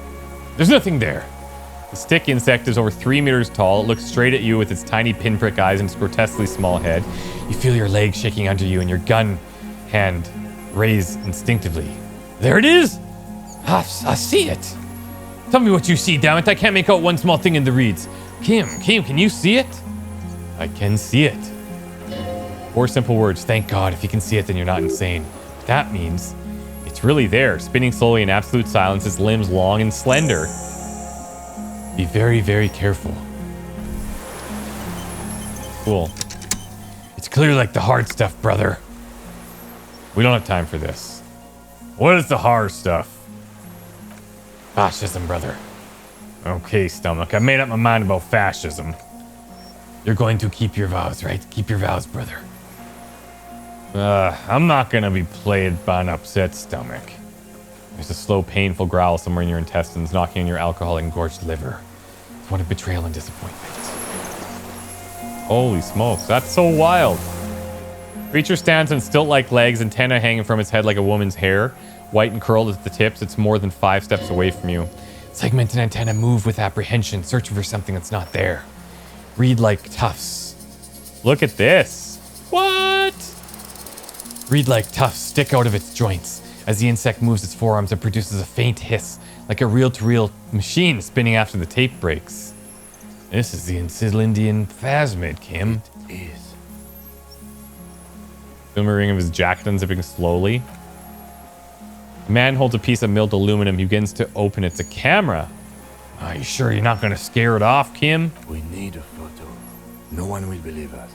You're right about that. From the corner of your eye, you see a sudden cascade of motion ripple through the phasmid's limbs. A series of ultrasonic clicks fills your ear. Wait! Stop, Kim. Let me approach first. I won't be one of those fools who didn't take a picture. He stops fiddling with the camera, but does not put it down. You see the phasmid turn to him, its mandible antenna reaching out. The motions are quick and sudden. Just listen to me, Kim. Shh. Okay. The spindly mechanism turns itself back to you, its antenna taking their measure of the air. Corpse marked by the stars. Miracle way out of the west. Laid the pheromone on thick. Oh, that pheromone thing. And Lena's childhood experience. Approach. Nice. Slowly, with your breath held, you take 2 small steps towards the phasmid. Creature lets out a series of ultrasonic clicks that swarms around your head like swallows. Like laughter, a sort of happiness. Hissing and clicking, it extends its mandible-like antenna to greet you. You're right below it now, looking up at the colossal chitin of its white limbs. The head of the creature is crowned by reeds, and its eyes are small droplets of water. Hey, I'm Harry. I don't really know who I am. No reply. A total ancient silence comes from its mouth, along with what appears to be some kind of foam. The stridulations of its limbs continue all around you. Stand on your tiptoes and look more closely. You were right. Little bubbles form the mouth parts of the creature on its segmented lower lip. Looks to be foaming slowly. The foam is white and then yellowish. The faintest smell like you've never smelled it before. Kim, it's foaming. It smells like burnt roses. Careful, it may be poisonous. The foam slowly turns to a darker shade like burnt caramel as the insect moves its mouth parts, masticating. The little bubbles begin to burst one by one, leaving with that same smell like summer burning. Apricot blossoms, white blossoms erupting, a sensation like cold hands on your face. Whoa. Spoke to the hangman nose of parthenogenesis. Tell me, what are you doing? I exist. I exist too. Tell me what it's like for you. Well, I'm ill. What is your illness? I'm ill in my head. In my heart, actually. For me, it's a sadness. Input after input. For me, it is not like that. I have states, not emotions. For example, I experience excitement at unexpected sugar rewards, but that's not important. Now, I will tell you of how it is for me. How it is a series of half-lit images, kind of darkness being intruded upon, transient, dim, and moist. Intruded upon by what? Shapes of plants and animals and internal sensations, swarm of sound, tiny vibrations on the inside of my forearms, all speak of complexities totally beyond my understanding. I am at the end of a narrow funnel, weightless, so light it only feels like something to be me. In truth, perhaps I'm nothing. I certainly do not have a soul, and if I did, it would never ache. You're the type of animal I'd like to be. Are you sure? Yeah, I'm sure. Why do you ask? Sometimes when molting, I regrow a lost limb. One time, something went wrong and a small leg replaced a missing antenna. Oh, that's kind of cool. No, the leg tried to move around independently, making it hard to walk.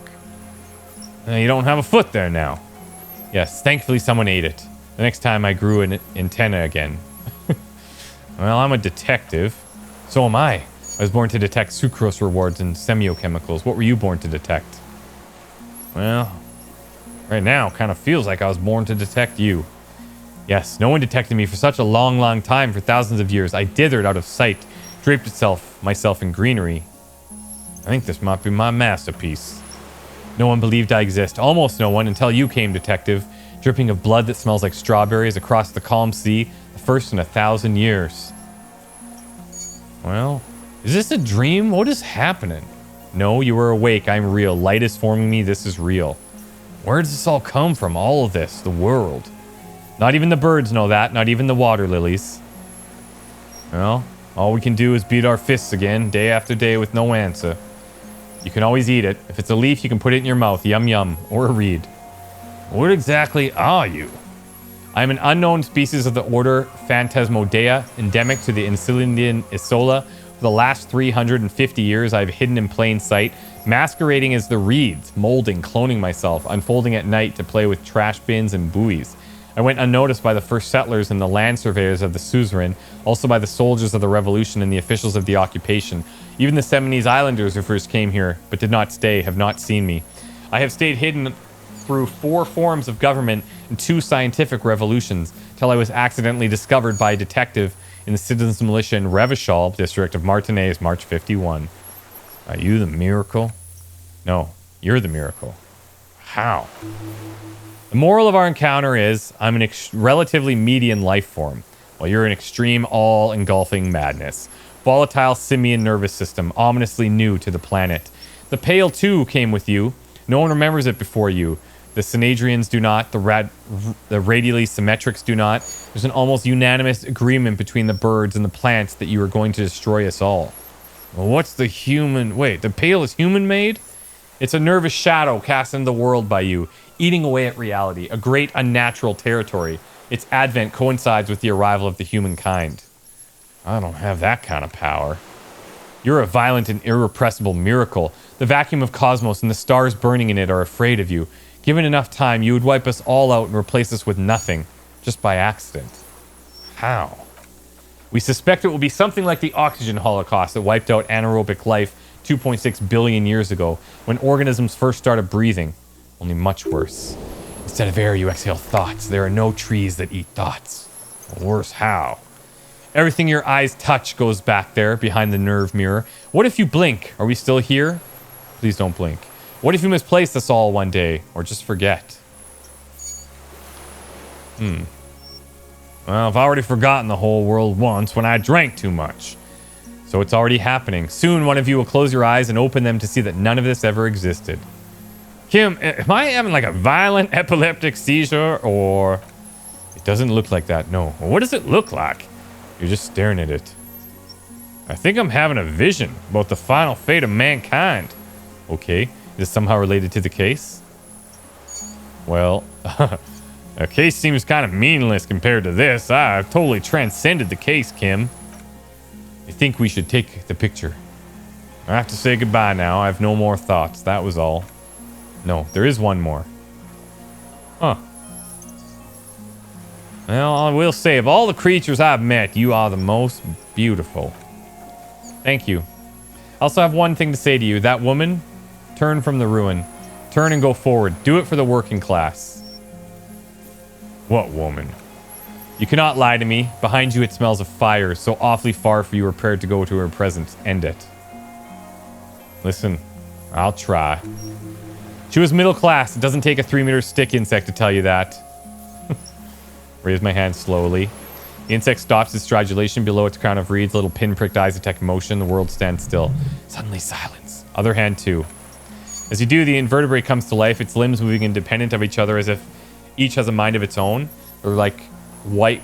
They're white like stalks of porcelain knitting above you, praying to you. Don't pray to me. I'm nothing. The reed creature does not stop its stridulations. It towers above you, parting the reeds that emerge from. Tuft-like structure still rustle on its joints. Perhaps it's praying to eat its god. Alright, Kim. Take the photo. Okay. There's no change in the insect's motion while it's being aimed by the camera. It remains fixated on you. In 3. If it moves, you jump back, I'll shoot. Here we go. 3, 2, 1. Wow! That's sick! The shrill flash of the camera cuts the air like a blade of a sword. The phasmid freezes in its bright light, head turned towards the lieutenant. Hypnotized by the flash, it stands frozen before you. I got it. You hear the lieutenant's whisper as the creature's shape develops onto photo paper in his hand. Polychrome ghost of white streaks against the reeds in the sky, and you as a shadow before it. Let's pet its scythe-like forearm. The limb before you is incredibly light, like an eggshell. It's much lighter than a reed. You feel a soft push could tip the creature over its hollow exoskeleton. Run your hand up the slender limb higher. Small shudder passes the creature's arm. High above you, a black pearl eyes still glisten, mesmerized by the light passing its nervous system. Some kind of countdown happening. This slowly processes the overwhelming brightness of the signal. The invertebrate is regaining control. The stimulus overloaded it is passing, like an extended moment. Touch the whisker. Antenna hang from a great height. On contact, the chitin curls into a spiral. Touching your fingertip feels cold and ticklish. Surprisingly delicate. Be careful, detective. It's moving. Let's look at our finger. You're right. It glistens with some kind of moisture. Let's lick it. Tastes like sugar. Very faint. The arthropod towers above you. Tufts of reeds pointing from limb and head alike. Odorless. Mostly comprised of water. We got it. Another shudder pulses through the creature's limbs. It jolts back to life like a record, continuing where it left off. In a swaying, praying motion, even the small black pearls of its eyes do not stray from you. Disengage slowly. As you're turning away, the phasmid mirrors your movement, stepping on the water. Long limbs carry its feather weight without breaking the surface. That's freaking cool. I just thought that was kind of like some goose chase case, you know? And then we had that crazy perception check about the reeds. I was like, oh, okay, come on. Then we failed. We still got it. Just like that, it's gone. Skating away from the sea's calm mirror like a skipping stone, leaving nothing but circles on the water. Something under it in place, bobbing there among the reeds, a collection of items. It's gone. What did he leave? What's that in the reeds? It looks like a nest of some sort. We should have a look. Can walk on water? Apparently, yes. Like a water strider, only I've never seen anything like that in my life. Maybe that's a reference to when we walked on water to, like, in our dream there. Well, what now? What now? In some kind of strange semi-catatonic state. Our suspect not looking so good. We need to check on him. We will. Fairweather helmet. Whoa! And the rifle scope, too. Holy shit. That's big. Managed to collect all the armor pierces. Too bad it's too late for the big showdown. I don't think this helmet would have helped me anyway. That's cool. It would have looked very impressive still. Few cops have this look this futuristic. At least now I'm truly invincible. Yeah, seriously.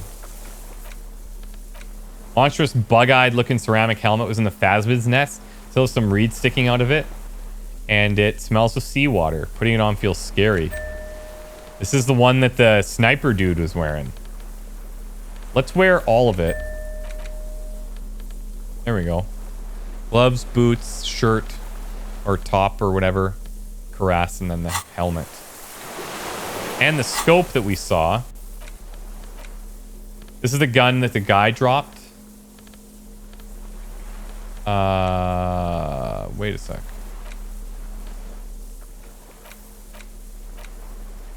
Well, didn't we pick up the scope?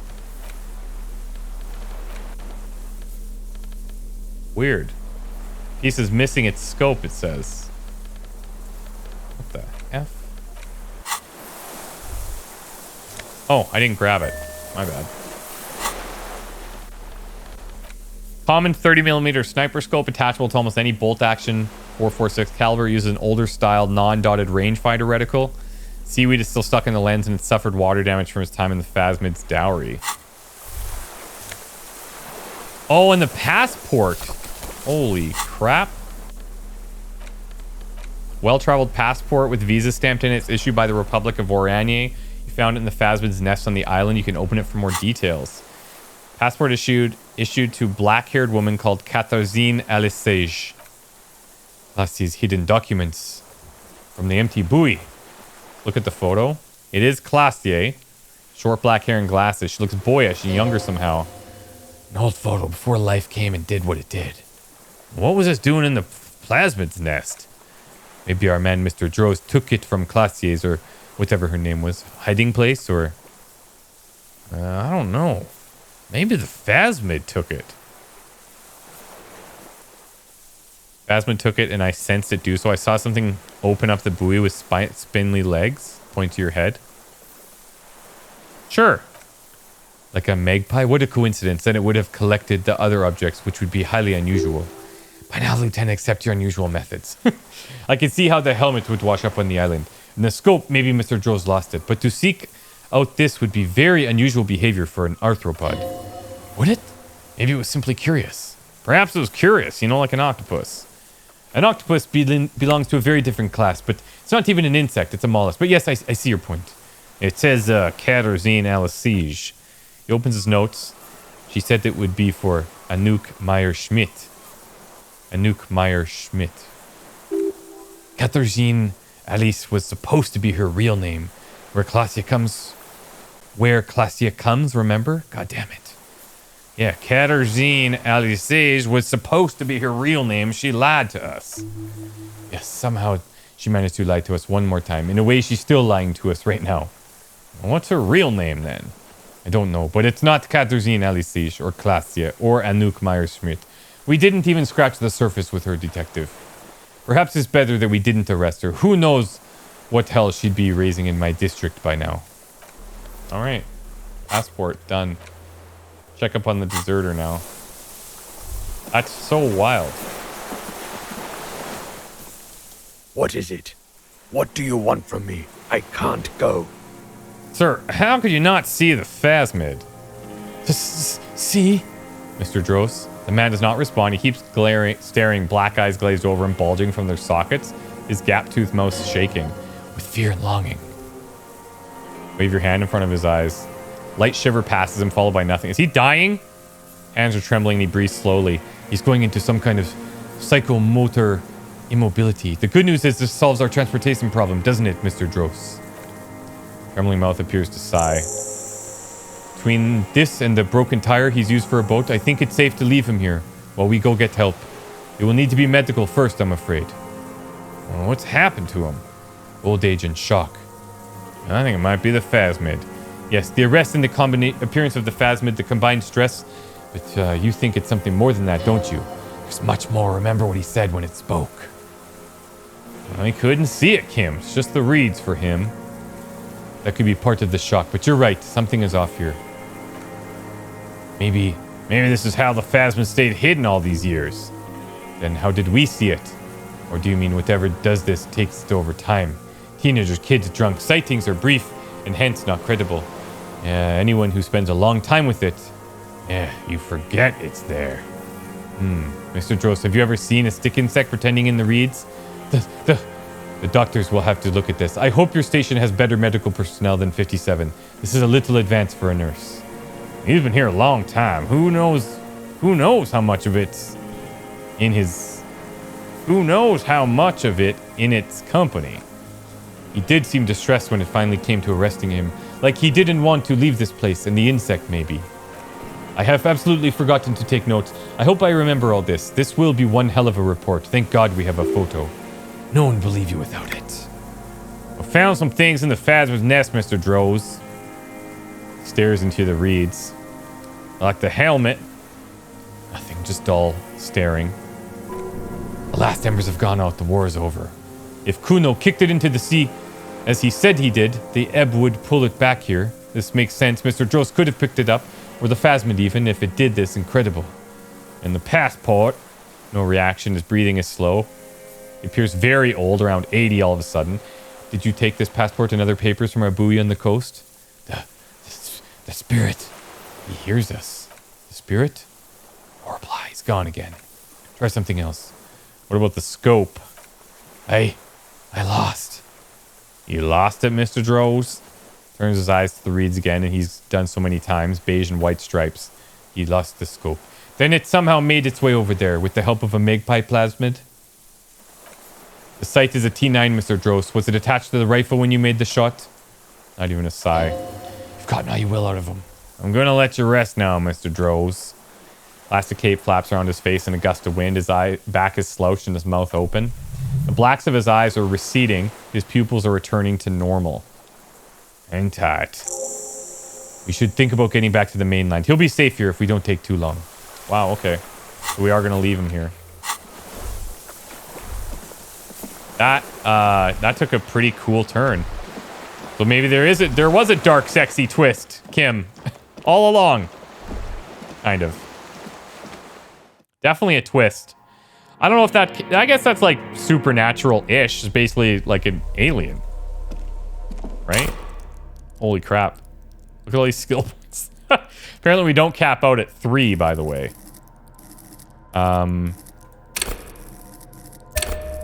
Let's go here. Let's level up composure a bunch just so we have some. And empathy, suggestions maxed, authority. Let's go visual calculus. We're probably done with that, right? Inland Empire seems kind of interesting.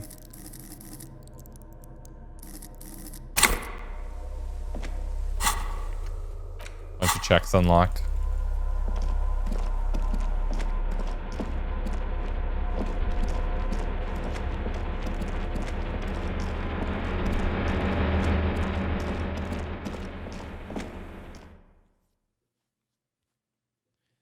So like that thing combined with the dream that we had and everything, it's kind of like a way for us to let go and move on maybe from our shitty past. Let's return. We're done here. Yes, we are. Ride back is uneventful and quiet, but for the sound of conversation on the water, there's someone inland waiting for you. The cops. 2 men and a woman stand on the concrete square of a nameless village, looking at a small yellow boat as it draws closer. The sea is calm. Reach the jetty and climb out of the skiff.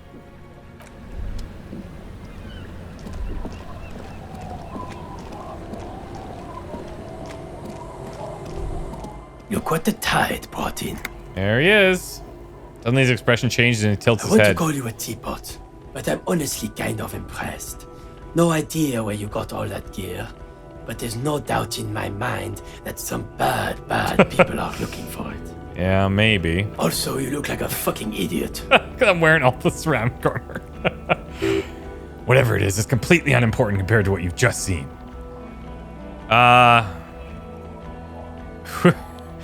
Who are you people? Hello, I'm Trent Heidelstein. Oh, this dude. I believe we've met on several occasions. He was the guy with the kid pointing at the thing. I'm your goddamn partner, Jean-Vic Mar, and this is your special task I thought he was like our force, boss. or what's left of it. Special Consultant Trent Heidelstein, Patrol Officer Judith Minot. Isn't this the guy that was with his kid? Hi. We have come to scrape what's left of you off the pavement. Lieutenant Kimki Soragi, Precinct 57. We've just come from the island, where our investigation led us. The scene is making him feel as though he has to justify your actions. We might need your help with something later. As if he's recalled that in fact a decorated police lieutenant, not a naughty boy. But this is clearly a departmental matter, so I'm going to leave you to discuss it among yourselves. Thank you, Lieutenant. It's good to meet you, Lieutenant Kitsuragi. What's this about? Ari, we want to help you. Trant, I believe this is where you come in. This is the horse-faced woman. I don't know why you named her that, but it was beyond idiotic. Should never address her using those words again. I don't quite know what I'm doing here. I was asked to participate as an expert. I think I need to manage your expectations a little. I'm at best an enthusiast in cognitive science. My background is in something else entirely. I engage in neurology on a merely theoretical level. In fact, I should probably get going. So you're useless. No, Trent, it's too late. You're part of this shit now. What have you got to say for yourself, shit kid? What does he have to say for himself? He left you to catch the bullets. Shit kid, what an interesting moniker.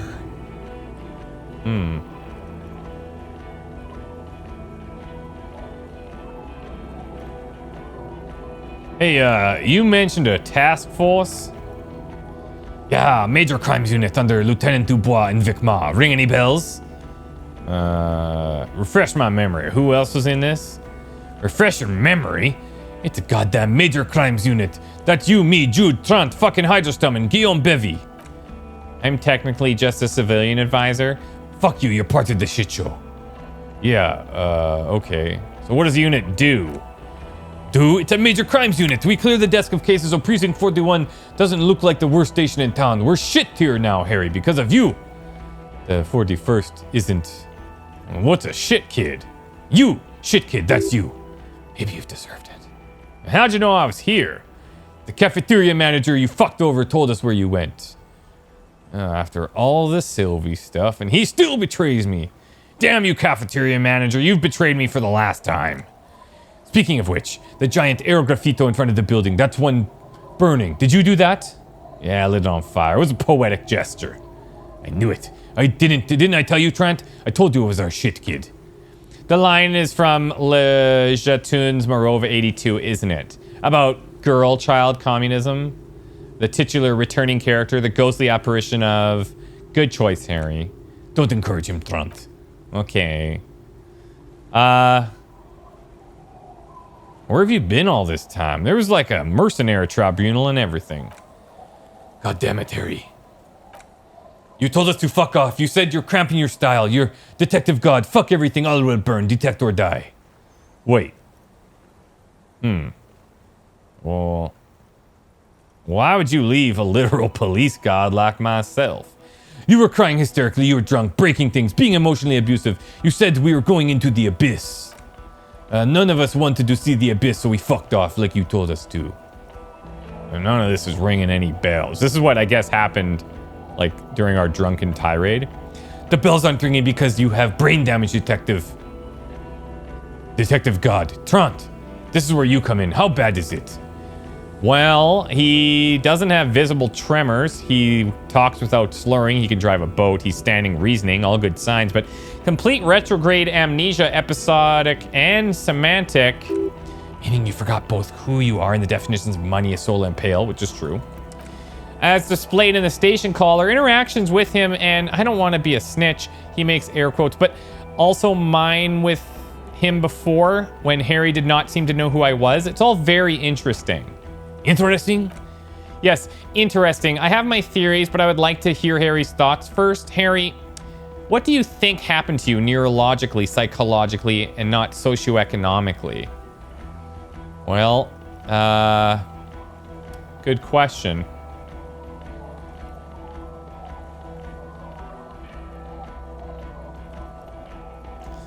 You know, something so sad happened to me that couldn't be me anymore. It was a defense mechanism. Psychotraumatic amnesia, Trant? I can't go for that. Shit kid is a broken man.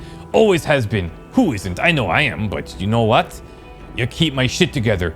Also, I know a person can't wipe their own mind, however traumatic it gets. That doesn't happen. You're lying or insane or both. But Detective Vicmar, he has blanked out before. I have? Yes, a couple of times after some of the more serious benders. One was after the two drunks case. The other was when we looked into that mural.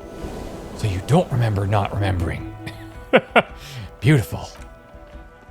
Interesting. So he dipped his toes into it, prepared, and that's where he would have gotten the idea. Yes, practice. And then he used alcohol to get there. So we kind of like controlled when we'd go on these benders maybe.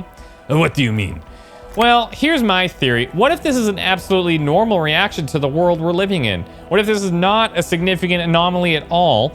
Something to be explained, approached as a defect. Look at the sensory input here.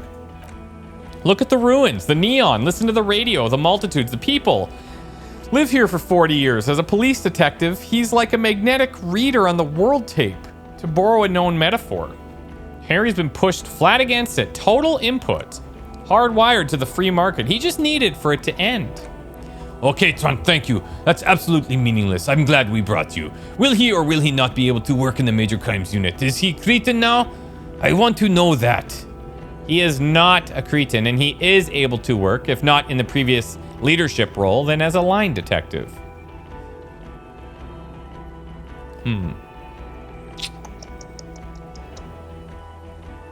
Yeah. Listen, guys, I'm ready to lead again, I think. No one even mentioned that. I misphrased my question. It should have been, is he able to put his clothes on and use the potty, or do we need him to get the disability pension? Oh, what now? No, nothing. Now, we're just going to stand here. Really? No! Now we discuss that. Why the fuck did you do that to our motor carriage? What is there, Harry? Jacob Uru was... I remember the reference, because I had thought about this for a while. After we ran into this before, when we first approached the car, we were like, I couldn't remember who Jacob Uru was. He was somebody I think we found when we were looking at books, and he was like a race car driver or something like that. We'll be honest. I drove into the ocean when I was drunk. So refreshing, he just admits it. Thank you for your honesty. Thank you for destroying 45,000 real of police property that's coming out of everyone's payslip. It doesn't matter. Your badge, Harry. Show me your badge. Well, I got my badge right here.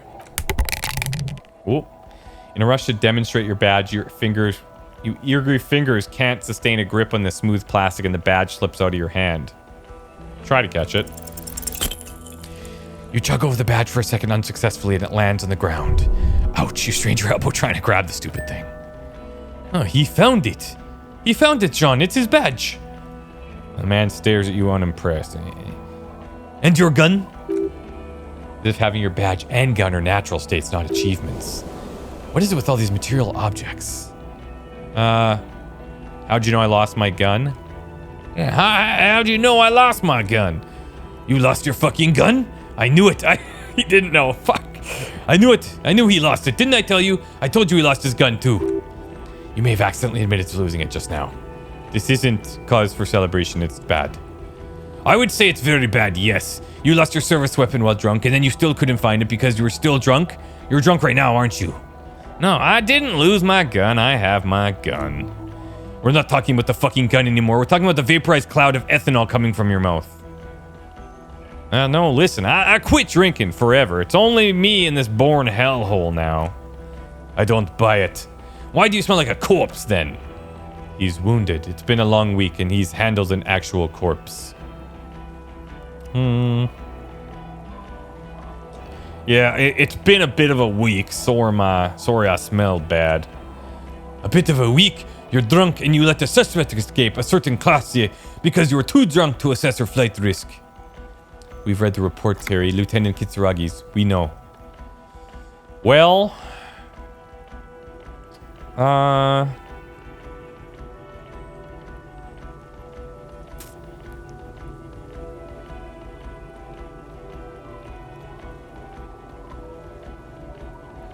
Not taking her in was the right thing to do. She gave a vital clue that led to this island.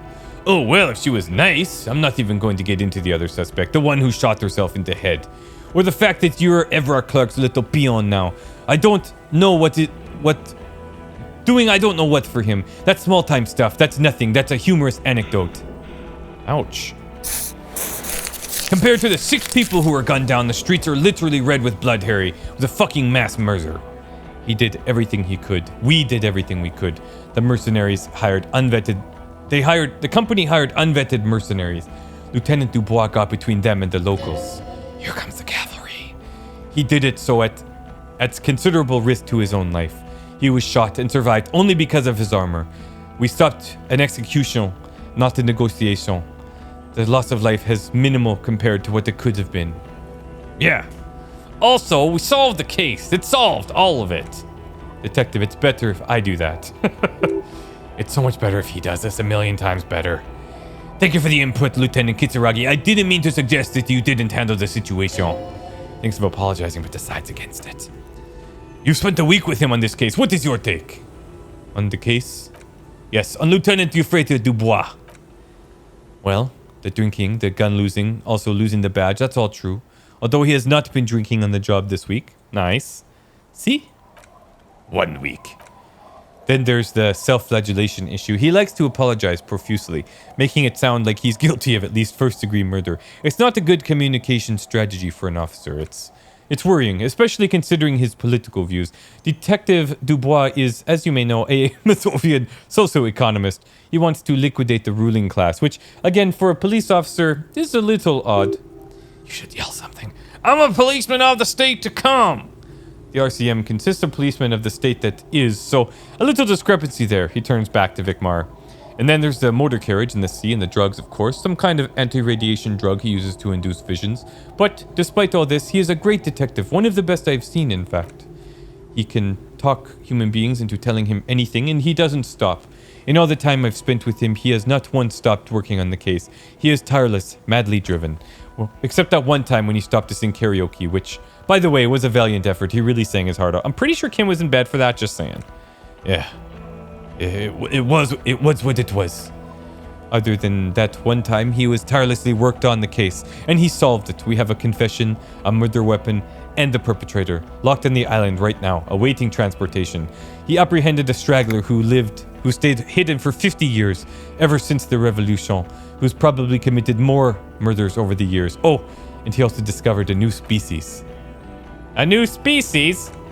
A colossal stick insect. It was on the island, camouflaged in the reeds. It unfolded from the reeds. I think we may be dealing with the Insulindian phasmid. Takes out the photo and shows it to the officers across the yard. Thick white snow falls all around you. Flakes stick to the glossy photo of the phasmid. You hear gasps beneath the howls of wind. As you can see, it's about 3 meters tall, in fact. We think it may be the largest land invertebrate ever discovered. Yeah, boom shakalaka, motherfuckers. Fucking hell is that? It's that somehow connected to the case? The killer did not seem to be aware of the phasmid's presence, exhibiting a strange, atypical dementia. He fell into a stupor after its appearance. He became near catatonic. Yeah, the phasmid may have contributed to his mental state in some way over the years. So it is connected. I must say this, it's absolutely extraordinary. I don't even have words for it.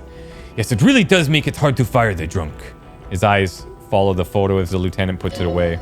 This is a very, very sad man who's just seen something that made him forget his sadness. Now you make your case. Now's the time. Now or never. Well.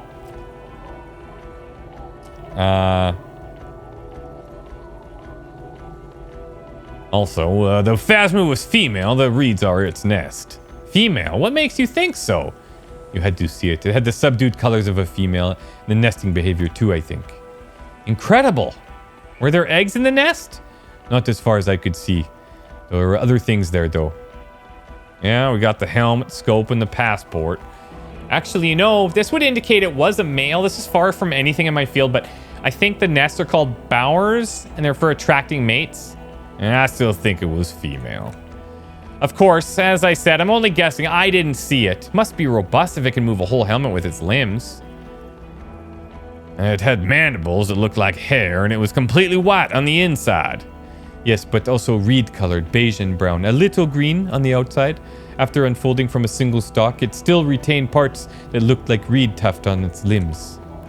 Incredible. The PR value of this is exceptional. Cop discovers new species, discovers the Insulindian phasmid. No, that's too much. This would really help with some of the problems we've been having.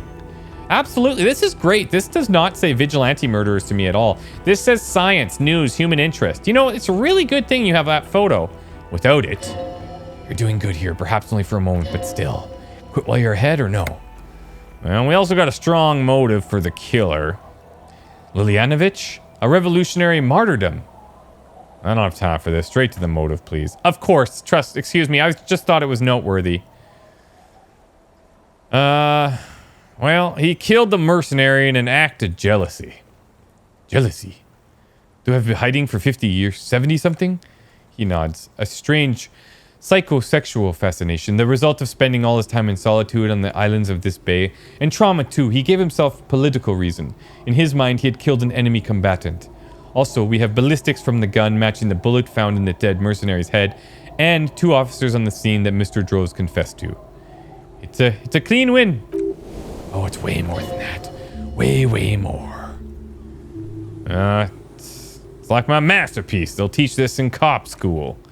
Masterpiece. Get over yourself, Harry. I can still smell the booze on the wind. God damn it. Does it ever leave? It's just like there in your bones or something. It will pass in time. Also, I fixed the strike situation. How? Seems to be ongoing. I see red banners on the gates. He didn't quite solve it. He cross-pollinated information between the company rep and Everett till the rep came to see that the union desires war, at which point Miss Messier decided to, hand clear the terminal? Well, a mastermind a solution to an unsolvable problem, okay? Sounds like you got played, Harry, because you were off your tits on Al Ghul. Hey, how do you know about the Al Ghul? Doesn't matter how I know about Al Ghul. What matters is you're Everett Claire's peon now. Just as I said, he's a mob boss, didn't you know? It's not quite like that. The move allowed us to stabilize things here. It was not bad for Martinez, and we don't owe anyone anything. Okay. There was a dead man, too, a missing person I found. Yes, fallen through a gap in the boardwalk, drunk. And how'd you know I found him? The body was transported to Precinct 41 Arm Morgue. I had Tilbrook and Mullen take care of the funeral arrangements and family stuff. You're not the only cop in the world, Harry. This all comes back to us. Still, good work on the missing person, detective. I also looked into the mystery of the Doom commercial area. I don't know what the Doom commercial area is. Rue St. Elaine 10, it's a commercial area where all the businesses go bankrupt. I looked into it. Why, that's not what you were supposed to do here. There was a fridge we needed and a possible witness. He was just chasing a lead and ended up advising a local shopkeeper. It was okay. Of course, call it community outreach, right? What do you got to say? Want to take this hot shit back? I don't want to, but you discovered the new species and solved a murder. So, I have to. Jude? Anything that ends the trial is okay with me. Agreed. The public relations potential of this is too valuable to let go. Okay, we have vehicles in the square and the perpetrator needs to be taken in custody. Let's go. Hey, can you answer any questions for me? Am I a dirty cop? No. No, because the suspects seem to think you're too unstable to work for a mob boss. You're too suicidal, Harry. No mob boss would take you. I assure you, I wouldn't consult for a corrupt unit. You would immediately backpedal. I told you it's not that bad. Okay, the phasmid. Well, it's not a big deal. Lieutenant Kitsuragi, what will you do now? Well, first I will go back to my station and write the most detailed report anyone has ever seen. Then I will have a serious talk with my captain. About what? Pulls up his collar. Detective, we just stopped a small-scale war. Something is happening in Revachol. I don't know what yet, but it's going to be a hard spring for the RCM. We need to get ready, infiltrate, and investigate. Hey, you want to do that at our station? Talk to Captain Price. I'd rather not ruffle the feathers of two captains with my doom-mongering. No, I mean investigate. Come work in Precinct 41. Work? With Price? Smiles, quivers on his lips. I'm flattered, but I don't know if... Would it fit in? I'm crazy enough? Take the stress? Doesn't know how to finish the sentence. This truly came as a surprise to him. Not a bad one, but he's had a loss. Flattered? You do, Lieutenant Kitsuragi. We would be flattered if you even considered. I would have to tie things up in GRIH first, but I mean, whatever is coming, Jamrock will be more central to it than the harbor. And we also have a huge caseload, Lieutenant, to piles we need to get back to, mountains even. I do like the sound of that. Recruit Kim. Sick! He's really considerate. Who am I, really? Who are you? You're a gym teacher, Harry. What? Well, obviously you're not a gym teacher anymore, but before. Before you were a cop, you were a gym teacher in Coron. It's getting really cold outside. Maybe we should... no, that does explain a lot. Harry, it explains everything. The running around, the jumping, the bicep girth, your inexplicable facial hair. A collection of FALN sportswear I've amassed. Some of your more old-school wording choices. Your posture even, the constant stretches. Oh god, contact Mike. Of course, contact Mike. He's been on about Mike again. I hate that guy. Okay, well, when was this? When was I a gym teacher? In your 20s or late 20s? You've really let yourself go since then. Oh, why did I join the RCM? The regular. You found some chick. She inspired you to fight the big fight. Be more than you are. All that. You, every morning, walking from the Voyager Road to teach gym. She, leaving for the academy with her spring coat on. The air filled with the smell of smoke and raspberries and incredible hope, an ocean of hope. I see now. The phasmid. I need to tell Lena about this. Who is Lena? cryptozoologist. She lives in Jamrock. She told me about the phasmid. Well, good luck finding her once we get back. She and her husband were conducting the search for the phasmid. It's their discovery in part. I'm sure we'll find them. They should know as soon as possible. It would do you good to deliver positive news for a change. Alright, I think I'm ready. Good. Fuck it, let's go. Trot down this motor carriage. It's a 20-minute drive to Jamrock. Under the noonday sky, the great district hums. A chessboard of wooden houses, 80,000 living souls in chimney stacks, fire traps as far as the eye can see. From Main Street to Precinct 41, to Boogie Street forking into the snow-swept horizon. You close your eyes and hear the dogs bark. A lone woman sits by a factory window, dreaming of meteorite strikes. En route to St. Jerome, a square bullet slides into a square-shaped chamber. In Old South, a man without eyelids smiles. Spring has come, it's time. Thorson? Yes. McLean? Yes. Huddleston? No. Vicamar? Yes. Dubois? Of course. Really? Nick Gottlieb looks up from the list. I hear he's unstable. You say that like it's a bad thing. Captain Ptolemy Price gestures with a ballpoint pen. It's dim in the office and the curtains are drawn. Harry's our man. He'll pull through. When he does, he'll side with the people. Understood. You know? Of course.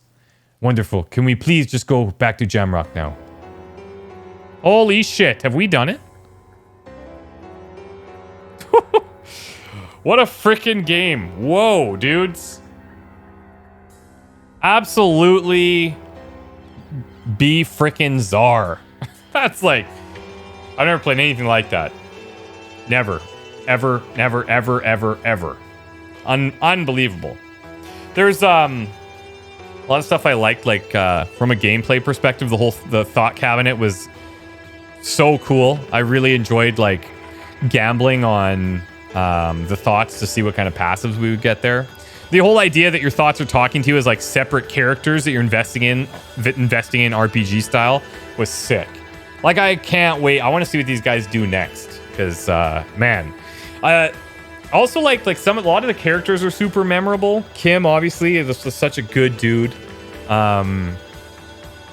Gartier, the asshole, are like nemesis.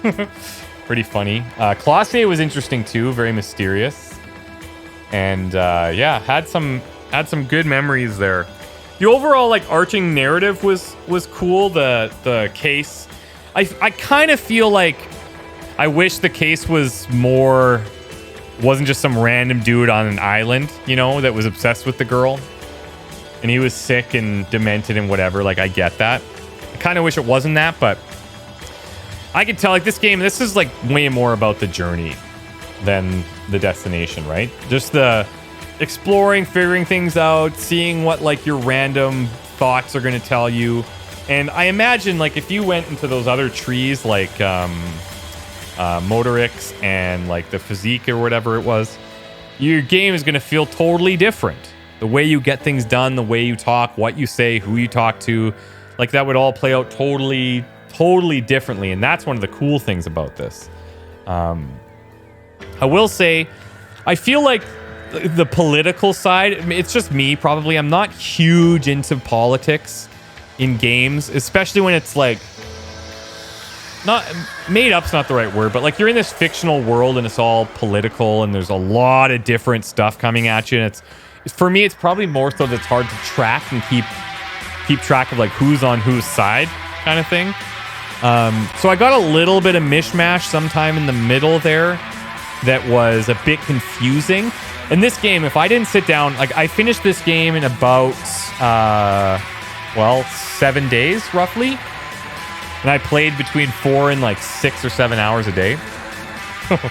If I wouldn't have done that, I would have forgot so much. This is a game you have to just dive into 100% and like fully commit yourself to, because you'd forget a ton of stuff. I was pretty happy, like a lot of the callbacks, a lot of the details. There were certain callbacks that happened where I actually felt like, oh, I don't remember that, because you're just so overwhelmed with so much stuff all the time. But yeah, what a cool experience. I'm wondering if the end is the same for everyone. Like, there was a time where we could have like accused people and maybe that would have even ended things. I'm not sure. But I want to hear all the stuff that you guys experienced in your own playthroughs that were different from mine. Anything like spoilery, go right ahead now. I probably won't replay it, but yeah, cool experience. Really, really, really got into it. And I know, like, I tried to do some voice acting through it. That was really difficult. Most of, like, when characters would come in with their own voices and I tried to replicate it, some of them were all right. Some were pretty bad, but it was just a fun thing to do. I really hope that the studio does something else in the future. And I would love a couple of things. Number one, voice acting. Voice acting everything. I know it would be expensive, but it makes the world of a difference. More people would play the game. It's easier to retain information, and it's less fatiguing for the player. Better storytelling comes from that, I think. And yeah, I would love for that to happen. The second thing is, there was like this aura the whole time of like, oh, maybe something supernatural is happening. And I kind of feel like the whole woman in the church thing, we didn't really dive into that as much. And I got really excited towards the end of like solving the case. Maybe there's some more craziness that was happening with the woman in the church. But then we saw the phasmid thing at the end, and it was so weird because the cryptozoologist guys, you kind of think of like, whatever, it's not going to, whatever, just a goose chase, a way to like get experience and force you to meet other people and maybe get some leads. Like, got the coffee mug guy and figured out who he was and all that kind of stuff. But yeah, and then you see the phasmid at the end, and it's kind of like almost a reference to like a higher being, there being a higher power of something that we struggled with throughout the game. And then like we saw the in the dream, we saw the X something, and I don't know, maybe there's more resolution to certain things depending on what stats we have, or maybe we find out a whole different story. There's so much writing in this game, it seems there could be a bunch of stuff that's hidden that would just be like, holy shit, mind-blowingly different, you know? So yeah, that's where I really would like to get your guys' input on what your experience was like and what your thoughts are. I really appreciate you guys watching. I know this is not a very popular series, but this was something that I always wanted to play, and I'm glad that I did. I want to play more RPGs like this. Preferably, I'll tackle them when they first release. Like, I guess Baldur's Gate 3 would probably be the next like big RPG isometric style. But yeah, thank you guys so much. I hope you enjoyed. And you'll probably have seen it already, but I'm doing Ghost of Tsushima on the channel. I don't think all of these videos will be up by the time we start that game. So yeah, I really appreciate you guys. Thanks so much. And I'd love to hear any of your feedback, any of your thoughts on the game or the playthrough itself that I did. And I really appreciate it. Thank you guys so much. Take care. See you in the next one. Only warm primordial blackness. Your conscious ferments in it, no larger than a single grain of malt. You don't have to do anything anymore. Ever. Never, ever.